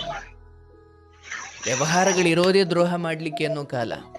ಹೌದು ಸರ್. ಸೊ ಪ್ರೈವೇಟ್ ಅಥವಾ ಗೌರ್ಮೆಂಟ್ ಸೆಕ್ಟರ್ ಎಲ್ಲಿ ಹೋದ್ರು ಕೂಡ ನಮ್ ಜೀವನ, ನಮ್ ಪ್ರಾಣಕ್ಕೆ ನಾವೇ ಹೊಣೆ ಹಾಕಬೇಕವ. ಹೌದು ಸರ್. ಒಂದೊಂದು ಹೆಜ್ಜೆಗೂ ಯಾರೋ ಒಂದು ಸ್ಕ್ಯಾನಿಂಗ್ ಬರೋದ್ರು, ಯಾರೋ ಮಾತ್ರೆ ಬರೋದು, ಇದು ಯಾಕೆ ಸರ್, ಇದು ಯಾಕೆ ಸರ್, ಯಾವಾಗ ಪ್ರಶ್ನೆ ಮಾಡಲ್ಲ ಅಂತ ಗೊತ್ತಾಗುತ್ತೋ, ಇವರು ದಡ್ಡನ ಮಕ್ಕಳು ಅಂತ ಗೊತ್ತಾಗುತ್ತೋ, ಹೌದು ಸರ್. ಮತ್ತೆ ಇನ್ನೊಂದು, ಅವರು ಚೆಕ್ ಮಾಡ್ತಾರೆ ಇವ್ರು ಯಾರ್ಯಾರು ಬಂದಿದ್ದಾರೆ ಅಂತ. ಜನಬಲ ಇಲ್ಲ ಅಂದ್ರೆ ಈಸಿಯಾಗಿ ನಮ್ಮನ್ನ ಅವರು ಅಂದ್ರೆ ನಮ್ಮ ಮೇಲೆ ದೌರ್ಜನ್ಯ ಮಾಡಕ್ ಹೋಗ್ತಾರೆ. ಐ ಥಿಂಕ್ ಅವರು ಏನ್ ಮಾಡ್ತಿದ್ರು ಆ ಪ್ಲೇಸ್ ಅಲ್ಲಿ ನನಗೆ ಅಂದಾಜಿಲ್ಲ. ಏನ್ ಬೇಕಾದ್ರೂ ಆಗ್ಬೋದಾಗಿತ್ತು ಅವತ್ತು, ಏನ್ ಬೇಕಾದ್ರೂ ಆಗ್ಬೋದಾಗಿತ್ತು ಸರ್. ಯಾಕಂದ್ರೆ ನಮ್ ಫೈಟ್ ನೋಡಿ ಅವ್ರು ನಮ್ಮನ್ನ ಹೊಡಿಬೋದಾಗಿತ್ತು. ಹೊಡೆದಿದ್ದಾರೆ, ಒಂದೇಟ್ ಹೊಡೆದಿದ್ದಾರೆ, ನಾವು ಅವ್ರಿಗೆ ಹೊಡೆದಿದೀವಿ. ಸೊ ನಾವ್ ಅಲ್ಲಿಂದ ಬಂದಿದ್ದೆ ಒಂಥರ ಹೆಚ್ಚು ಅಂತಾನು ಹೇಳ್ತೀನಿ. ಸೇಫ್ ಆಗಿ ಬಂದಿ ಪ್ರಾಣದ್ದು ಹಂತಕ್ಕೆ ಹೋದಾಗ ನಿಮ್ಮ ಗಂಡ ಅಲ್ಲಿ ಬಹಳ ಯೋಗ್ಯವಾಗಿ ನಡ್ಕೊಂಡಿದ್ದಾರೆ. ಹೌದು, ಹೋಗು ನೀನು, ನಾನ್ ನೋಡ್ಕೊತೀನಿ ಅಂತ ನನ್ನನ್ನು ಕಳ್ಸಿ ನನ್ನನ್ನು ಲಾಕ್ ಮಾಡಿ. ಸರ್ ನಾನು ಇನ್ನೊಂದ್ ಏನ್ ಗೊತ್ತಾ, ನಾನ್ ತುಂಬಾ ಬಂದ್ಬಿಡ್ತೀನಿ. ನಾನು ಎರಡು ಹೊಡಿಯಕ್ಕೂ ರೆಡಿ ಇರ್ತೀನಿ, ಎರಡು ಒಡ್ಸ್ಕೊಳ್ಳಕ್ಕೂ ರೆಡಿ ಇರ್ತೀನಿ. ಅಷ್ಟು ಮಟ್ಟಿಗೆ ನನ್ ಸ್ವಲ್ಪ ಧೈರ್ಯ ಇದೆ. ಇನ್ನೇನಾದ್ರೂ ಆಗ್ಬಿಡತ್ತೆ, ಇಲ್ಲಿ ಕೆಟ್ಟದಾಗ ಏನಾನ ಆಗ್ಬಿಡತ್ತೆ ಅಂತ ಅವ್ರು ನನ್ನ ಲಾಕ್ ಮಾಡ್ಬಿಟ್ರು ಕಾರಲ್ಲಿ. ಸರ್ ನಾನು ಎಲ್ರಿಗೂ ರಿಕ್ವೆಸ್ಟ್ ಮಾಡ್ಕೊಳ್ಳೋದಿಷ್ಟೇ, ಯಾರೇ ನನ್ಗೆ ನೀನ್ ಮೂರ್ಖಾಳು ಅಥವಾ ನೀವಿಬ್ರು ಅತಿ ಆಸೆ ಪಟ್ರಿ, ನಿಮ್ಗೆ ಆಗ್ಬೇಕಿತ್ತು, ನೀವ್ ಯಾರಿಗ ಏನ್ ಅನ್ಯಾಯ ಮಾಡಿದ್ರು, ಯಾರೇನೇ ಅಂದ್ರು ಐ ಅಕ್ಸೆಪ್ಟ್, ಬಿಕಾಸ್ ಇದು ನನ್ ಕಡೆಯಿಂದ ಆಗಿದೆ. ದಯವಿಟ್ಟು ಯಾರು ಹೋಗ್ಬೇಡಿ ಇಂಥದಕ್ಕೆ. ಸೊ ಸರ್ ಮೂಲಕ ನಾನು ಎಲ್ರಿಗೂ ರಿಕ್ವೆಸ್ಟ್ ಮಾಡೋದಿಷ್ಟೇ, ಯಾರು ನಿಮ್ ಚಿನ್ನನ ಸ್ಪೆಷಲಿ ಮೈಸೂರಿಗೆ ಹೋಗ್ಬೇಡಿ ಸರ್. ಇದು 1-2 ಕಂಪನಿ ಅಲ್ಲ ಸರ್, ಸುಮಾರು ನನ್ ಗಮನಕ್ಕೆ ಬಂದಿರೋದು 10-15 ಕಂಪನಿ. ಅಲ್ಲಿ ನಿಮ್ಗೆ ಟೆಲಿಕಾಲರ್ಗೆ ಸಂಬಳ ಕೊಡಲ್ಲ, ಅವರು ಕಮಿಷನ್ ಬೇಸಿಸ್ ಮೇಲೆ ವರ್ಕ್ ಮಾಡ್ತಾರೆ. ನಿಮ್ಮನ್ನ ಕರ್ಕೊಂಡ್ ಹೋಗೋ ಏಜೆಂಟ್ಗಳು ಕಮಿಷನ್ ಬೇಸಿಸ್ ವರ್ಕ್ ಮಾಡ್ತಾರೆ. ಚಿನ್ನ ಕರಗ್ಸೋನು ಎಷ್ಟು ಗ್ರಾಮ್ ಕರಗಿಸ್ತಾನೋ ಅಷ್ಟು ಕಮಿಷನ್ ಅವ್ನು ತಗೋತಾನೆ. ದಯವಿಟ್ಟು ಇಂತ ಯಾರು ಟ್ರ್ಯಾಕ್ ಹೋಗ್ಬೇಡಿ. ದೊಡ್ಡೋರ್ಗ್ ಹೇಳಿ ಎಲ್ ಮಾರ್ಬೋದು ಅಂತ ಕೇಳಿ, ನೀವೇನೋ ಸಾಧಿಸ್ಬಿಡ್ತೀನಿ ಅಂತ ಹೋಗ್ಬೇಡಿ ಒಬ್ಬೊಬ್ರೆ. ನಿಮ್ ಚಿನ್ನನ ಸ್ಪೆಷಲಿ ಮೈಸೂರಲ್ಲಿ ಮಾರಕ್ ಹೋಗ್ಲೇಬೇಡಿ ಸರ್. ಇದ್ರಿಂದ ನಾನು ಏನ್ ಬೇಕಾದ್ರೂ ಆಗ್ಬೋದು ನೆಕ್ಸ್ಟ್. ಇವಾಗ ಅವರು ಬರ್ಬೋದು ಅಥವಾ ನಮ್ಮನ್ನ ಎದುರಿಸ್ಬೋದು, ಇಲ್ಲ ನಮ್ನ ಫಾಲೋ ಮಾಡ್ಬೋದು. ಬಟ್ ಏನೇ ಆಗ್ಲಿ ಸರ್, ನಾನ್ ರೆಡಿ ಇದ್ದೀನಿ. ನನ್ಗೆ ಇವಾಗ ಯಾರನ್ನ ಒಂದ್ ಮೀಡಿಯಾದವ್ರು ಅಪ್ರೋಚ್ ಮಾಡಿದ್ರು ಬೆತ್ತು ಬಿಲ್ಲು ನಾನ್ ಮೀಡಿಯಾ ಮುಂದೆ ಕುತ್ಕೋತೀನಿ. ಇದು ನಾನೊಬ್ಳು ಸಫರ್ ಮಾಡಿದ್ರೆ ಓಕೆ, ನಾನೊಬ್ಳು ಸಫರ್ ಮಾಡ್ತೀನಿ. ಇದು ಇಲ್ಲಿಗೆ ನಿಲ್ಬೇಕು ಸರ್. ಇದ್ರ ಸಂಖ್ಯೆ ಕಮ್ಮಿ ಆಗ್ಬೇಕು, ಇದರಿಂದ ನೋವು ಬೀಳ್ತಾರವ್ರು ಕಮ್ಮಿ ಆಗ್ಬೇಕು. ನಾವ್ ಯಾಕೆ ಸರ್, ನಾವು ಕಷ್ಟಪಟ್ಟು ದುಡ್ದಿ ಚಿನ್ನನ ಅವ್ನ್ಗೆ ಯಾಕೆ ಸರ್ ಕೊಡ್ಬೇಕು ಸರ್? ಅವ್ನ್ದು ಕಟೌಟ್ಸ್ ಇದೆ ಮೈಸೂರಲ್ಲಿ. ಎಷ್ಟು ವ್ಯವಸ್ಥೆ ಹಾಳಾಗಿದೆ ಅಂದ್ರೆ, ಅವನ್ ಬರ್ತ್ಡೇಗೆ ದೊಡ್ಡ ದೊಡ್ಡ ಕಟೌಟ್ಸ್ ಮಾಡಿಸ್ತಾರೆ. ನಮ್ಮ ದುಡ್ಡುಗಳಲ್ಲಿ ಅವರು ಮೆರಿತಾ ಇದ್ದಾರೆ. ಅವ್ರನ್ನಂತೂ ನಾವು ತಡಿಯಕ್ ಆಗಲ್ಲ ಸರ್. ಅವ್ರದ್ದು ದೊಡ್ಡ ಟೀಮು, ಅವ್ರದ್ದು ದೊಡ್ಡ ಶಕ್ತಿ, ದೊಡ್ಡ ಬಳಗ. ಅವ್ರನ್ನ ನಾವೇನು ಮಾಡಕ್ ಆಗಲ್ಲ. ಸೊ ಜನಗಳು ಎಚ್ಚೆತ್ಕೊಂಡ್ರೆ ಡೆಫಿನೆಟ್ಲಿ ಇದು ನಿಲ್ಲುತ್ತೆ. ಖಂಡಿತವಾಗ್ಲೂ ಇದು ನಿಲ್ಲುತ್ತೆ. ಮತ್ತೆ ಎಲ್ರಿಗೂ ಇದು ನ್ಯಾಯ ಸಿಗುತ್ತೆ. ನೆಕ್ಸ್ಟ್ ಹೋಗೋರ್ ಚಿನ್ನ ಎಲ್ಲ ಉಳ್ಕೊಳ್ಳುತ್ತೆ. ದಯವಿಟ್ಟು ಶೇರ್ ಮಾಡಿ. ಇದು ಯಾರ್ಯಾರು ನೋಡ್ತಾ ಇದೀರೋ ಎಲ್ರಿಗೂ ಶೇರ್ ಮಾಡಿ, ಎಲ್ರಿಗೂ ಲಿಂಕ್ ಕಳ್ಸಿ. ಫೇಸ್ಬುಕ್ ಗಳಲ್ಲಿ ಹಾಕೊಳ್ಳಿ ವಾಯ್ಸ್ ನ, ವಾಟ್ಸಪ್ ಗಳಲ್ಲಿ ಶೇರ್ ಮಾಡ್ಕೊಳ್ಳಿ, ಇನ್ಸ್ಟಾಗ್ರಾಮ್ ಅಲ್ಲಿ ಹಾಕೊಳ್ಳಿ. ಸೊ ನನ್ನಿಂದ 10 ಜನ ಹೋಗದೆ ಇದ್ರೆ ನನಗ್ ತುಂಬಾ ಖುಷಿ ಸರ್. ಅಷ್ಟೇ ನನಗ್ ಬೇಕಿರೋದು. ಹ್ಮ್ ನಂದಂತೂ ಹೋಯ್ತು, ಅದ್ರ ರಿಟರ್ನ್ ಬರಲ್ಲ, ನನಗ್ ಗೊತ್ತಾಗೋಯ್ತು. ಎಲ್ರು ನನ್ನ ಕೈ ಬಿಟ್ಬಿಟ್ರು ಆಲ್ರೆಡಿ. ಹ್ಮ್ ಹ್ಮ್ ಪೊಲೀಸ್ ಅವ್ರ ಕೈ ಬಿಟ್ರು, ಮೀಡಿಯಾ ಅವ್ರ ಕೈ ಬಿಟ್ರು, ಎಲ್ಲಾರು ಕೈ ಬಿಟ್ರು. ಓಕೆ, ನನ್ಗೆ ಆಗೋದ್ ಆಗ್ಬಿಟ್ಟಿದೆ. ನಾನ್ ಎಲ್ರಿಗೂ ಹೇಳೋದಿಷ್ಟೇ, ಹುಷಾರಾಗಿರಿ ಅಷ್ಟೇ. ಥ್ಯಾಂಕ್ ಯು ನವ್ವ. ಬಹಳ ನಿಮ್ಮ ಅನುಭವದ ಮೂಲಕ ಅಥವಾ ನೀವು ಅದರಿಂದ ದುಃಖಿತರಾಗಿದ್ರೂ ಕೂಡ ಸಮಾಜದ ಹಿತದ ದೃಷ್ಟಿಯಿಂದ ಇದನ್ನು ಹಂಚಿಕೊಂಡ್ರಿ. ಬಟ್ ನನ್ನ ನಂಬಿಕೆ ಇಷ್ಟೇನವ, ಯಾವತ್ತಾದ್ರೂ ಅಷ್ಟೇ ಮನುಷ್ಯನ ಏಟಿಗಿಂತ ವಿಧಿಯ ಪೆಟ್ಟು ಬಹಳ ದೊಡ್ಡದಾಗಿರುತ್ತೆ. ಅದು ಯಾವುದಾದ್ರೂ ಅಷ್ಟೇ, ಅದು ಯಾವ ಮನುಷ್ಯನ ಯೌವನ, ಅಧಿಕಾರ ಅಥವಾ ಸೌಂದರ್ಯ ಅಥವಾ ಆರೋಗ್ಯ ಇವೆಲ್ಲ ಕಣ್ಣ ಮುಚ್ಚಾಲೆ ಆಟ. ಇದ್ದಾಗ ನಾನು ಅನ್ಯಾಯ ಮಾಡ್ತೀನಿ, ಮೆರಿತೀನಿ, ಅದ್ಯಾವುದೂ ಕೂಡ ತುಂಬ ಹಂತದವರೆಗೂ ಕಾಯಲ್ಲ. ಬಟ್ ವಿಧಿಯಾಟ ಅಥವಾ ದುರಾದೃಷ್ಟ ಈ ಸಮಾಜದ್ದು ಅಂದ್ರೆ ಅವ್ರಿಗೆ ನೋವು ಬರೋವರೆಗೂ ಸಮಾಜ ಎಚ್ಚೆತ್ಕೊಳ್ಳಲ್ಲ, ಅವ್ರವ್ರ ಬುಡಕ್ ಬರೋವರೆಗೂ. ಆದ್ರೆ ನಿಮ್ಮಂಥವ್ರು ಆಗಾಗ ನಿಮಗಾದ ಅನ್ಯಾಯಗಳನ್ನ ಹೊರಗಡೆ ಹೇಳೋದು ಮೂಲಕ ಅಥವಾ ಹಾಗೆ ತಿಳಿಸುವ ಮೂಲಕ ಎಷ್ಟೋ ಜನರಿಗೆ ನೀವು ಜಾಗೃತಿ ಮೂಡಿಸಿದ್ದೀರಿ. ನಿಮ್ಗೆ ಒಳ್ಳೇದಾಗ್ಲಿ. ಇದರಿಂದ ಕುಗ್ಗೋಕ್ ಹೋಗಬೇಡಿ. ಇದಕ್ಕಿಂತ ಹಿರಿದಾದ ಏನನ್ನು ದೇವರು ನಿಮ್ಗೆ ಇಟ್ಟಿರ್ತಾನೆ. ಪರವಾಗಿಲ್ಲ, ಜನ ಏನಾದ್ರೂ ಅನ್ಲಿ. ಆದ್ರೆ ಒಂದಂತೂ ಸತ್ಯ, ಇಂತಹ ಯಾವುದೇ ಕೆಟ್ಟ ಶಕ್ತಿಗಳು ನಮ್ಮ ಸುತ್ತಮುತ್ತ ಓಡಾಡ್ತಾ ಇದ್ರು ಕೂಡ ನಮ್ಮ ಬುದ್ಧಿ, ಪ್ರಜ್ಞೆ ಹಾಗೂ ಜಾಣ್ಮೆಯಿಂದ ನಾವು ಸರಿಯಾದ ನಿರ್ಧಾರ ತಗೊಳ್ಳೋದಷ್ಟೇ ಇದರ ವಿರುದ್ಧ ನಾವು ಮಾಡೋ ಹೋರಾಟ. ಹೌದು, ಕರೆಕ್ಟ್ ಸರ್. ಹೌದು. ಇನ್ನು ಮಿಕ್ಕಿದಂತೆ ಗಾಳಿ ಜೊತೆ ಗುದ್ದಾಡ್ದಂಗೆ ಅದು ಪ್ರಯೋಜನ. ಹೌದು, ಕರೆಕ್ಟ್. ನಾವು ಪರವಾಗಿಲ್ಲಪ್ಪ, ಬಂದಷ್ಟು ಬರ್ಲಿ, ಇದ್ದಷ್ಟು ಬರ್ಲಿ, ಅಥವಾ ನಮಗೊಂದು 10 ರೂಪಾಯಿ ಕಡಿಮೆನೆ ಬರ್ಲಿ ಎಂದಾಗ ಕೆಲವೊಮ್ಮೆ ನಾವು ಅಂದ್ಕೊಂಡು ಕೆಲಸ ಬೇಗ ಆಗೋದಾದ್ರೆ ನಾವು ಒಂದು 10 ರೂಪಾಯಿ ಬಿಡೋಕು ತಯಾರಿರ್ಬೇಕು. ಹೌದು ಸರ್, ಹೌದು. ಆದ್ರೆ ನಾವು ಕೆಲವೊಮ್ಮೆ ಇರ್ಲಿ, ಅದು ಮನುಷ್ಯನ ಸಹಜ ಗುಣ. ಹಾಗೆ ನೀವು ಕೂಡ ಮಾಡಿದ್ದೀರಿ. ಅದನ್ನ ನಾವು ಬಹಳ ದೊಡ್ಡ ದೋಷ ಅಂತ ಹೇಳಲಿಕ್ಕೆ ಹೋಗಲ್ಲ. ಬಟ್ ನಿಮ್ಮ ಚಿನ್ನಕ್ಕೆ, ನಿಮ್ಮ ಪಾಲಿಂದಕ್ಕೆ ನೀವು ಹೋರಾಡೋ ಸ್ಥಿತಿ ಬರೋದಿದೆಯಲ್ಲ, ಅದು ಬಹಳ. ಈಗ ನಮ್ಮ ದೇಶದಲ್ಲಿ ಸ್ವಾತಂತ್ರ್ಯಕ್ಕೆ ಬ್ರಿಟಿಷ್ ವಿರುದ್ಧ ನಾವು ನಮ್ಮ ದೇಶದವರೇ ಹೋರಾಡೋದಿದೆಯಲ್ಲ, ಎಂತ ವಿಚಿತ್ರ ಅಲ್ವೇ ಅದು ನೋಡಿ. ಹೌದು ಸರ್. ಹಂಗೆ ನಮ್ಮ ಚಿನ್ನಕ್ಕೆ, ನಮ್ಮ ನೆಮ್ಮದಿಗೆ ನಾವು ಕೊಟ್ಟ ಅಯ್ಯೋ ಅನ್ಸ್ಕೊಳ್ಳೋದಿದೆಯಲ್ಲ, ನಾವು ನಮ್ಮದಕ್ಕೆ ಹೋರಾಡೋದಿದೆಯಲ್ಲ, ಇದು ಅನ್ಯಾಯದ ಬಹಳ ದೊಡ್ಡ ಮೂರ್ತ ರೂಪ. ಇದನ್ನ ನೀವು ಬಹಳ ನೋಡಿದ್ದೀರಿ.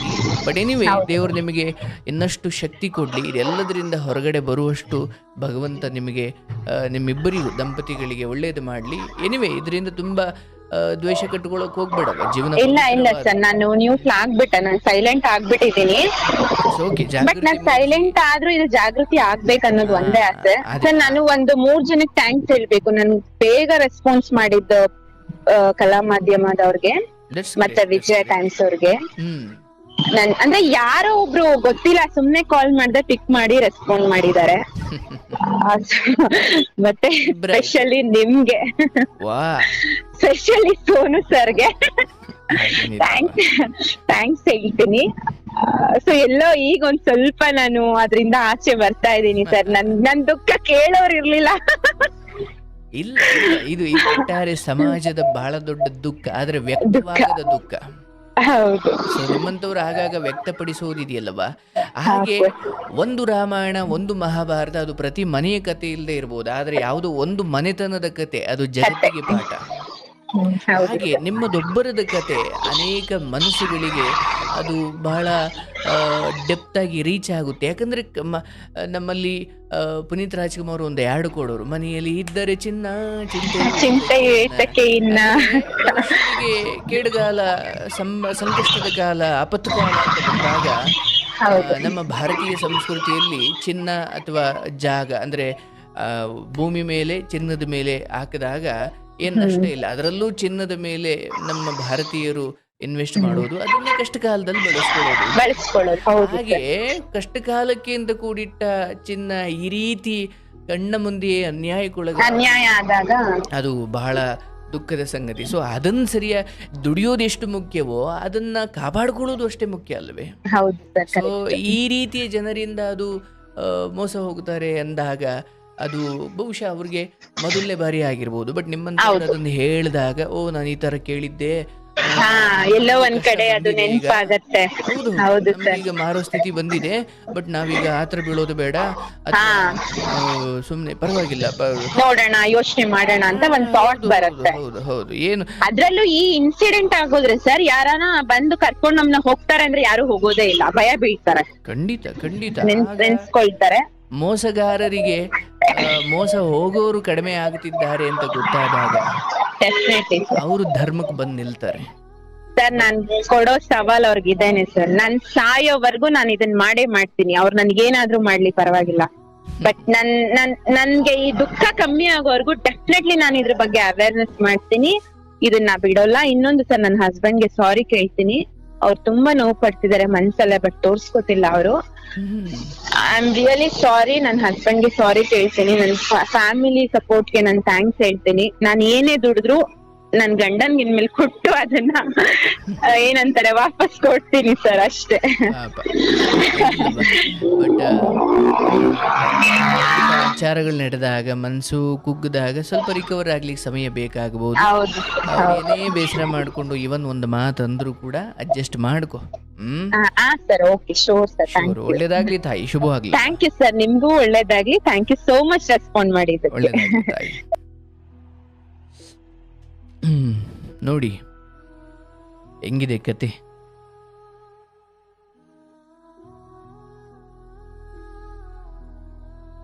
ಇನ್ನೊಬ್ಬರ ಪಾಲಿನ ಅನ್ನವನ್ನು ತಿಂದುಕೊಂಡು ನೆಮ್ಮದಿಯಾಗಿ ಬದುಕೋರಿದ್ದಾರೆ.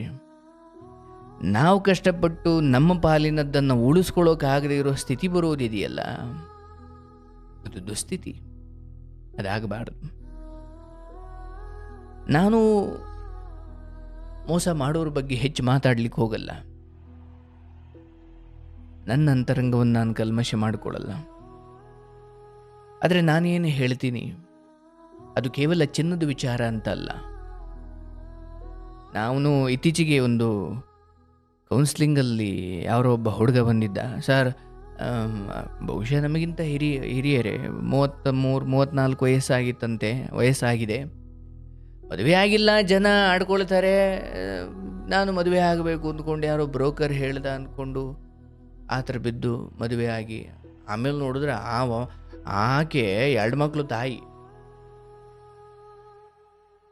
ಅಂದರೆ ಅಯ್ಯೋ ಜನ ಆಡ್ಕೊಳ್ತಾರೆ, ಸಮಾಜ ಏನನ್ನುತ್ತೆ, ಹೆಂಗೋ ಮದುವೆ ಆಗ್ಬಿಟ್ರೆ ಸಾಕು ಅನ್ನೋ ಈತನ ಈ ಆತುರವನ್ನು ಅರ್ಥ ಮಾಡಿಕೊಂಡು, ಅಥವಾ ಈತನ ಈ ಸ್ಥಿತಿ ಆತುರ ಬುದ್ಧಿಯನ್ನು ನೋಡಿ ಅವರು ಮೋಸ ಮಾಡಲಿಕ್ಕೆ ಅವ್ರು ರೆಡಿ ಆದರು. ನಮ್ಮ ದಡ್ಡತನ ಅವ್ರಿಗೆ ಬಂಡವಾಳ, ನಮ್ಮ ಆತುರತೆ ಅವ್ರಿಗೆ ಬಂಡವಾಳ, ನಮ್ಮ ಕಷ್ಟ ಅವ್ರಿಗೆ ಬಂಡವಾಳ. ಹಾಗಾಗಿ ಮದುವೆ ಆಗಲಿ ಆಗದೇ ಇರಲಿ ತಪ್ಪು ಆಯ್ಕೆ ಬೇಡ, ಚಿನ್ನ ಮಾರದೇ ಇರಲಿ ತಪ್ಪು ವ್ಯಕ್ತಿಗಳ ಆಯ್ಕೆ ಬೇಡ, ಅಥವಾ ತಪ್ಪು ಸಂಸ್ಥೆಗಳ ಆಯ್ಕೆ ಬೇಡ.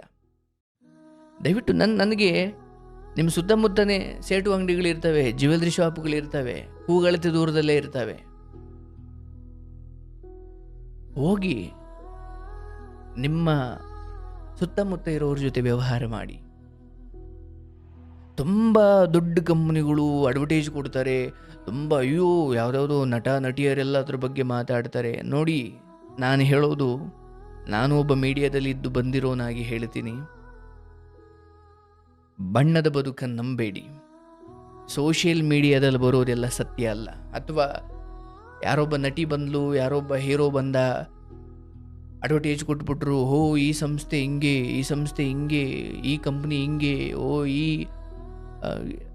ಇರಲಿ, ಒಳ್ಳೆವು ಇರ್ಬೋದೇನೋ, ನನಗೆ ಗೊತ್ತಿಲ್ಲ. ಆದರೆ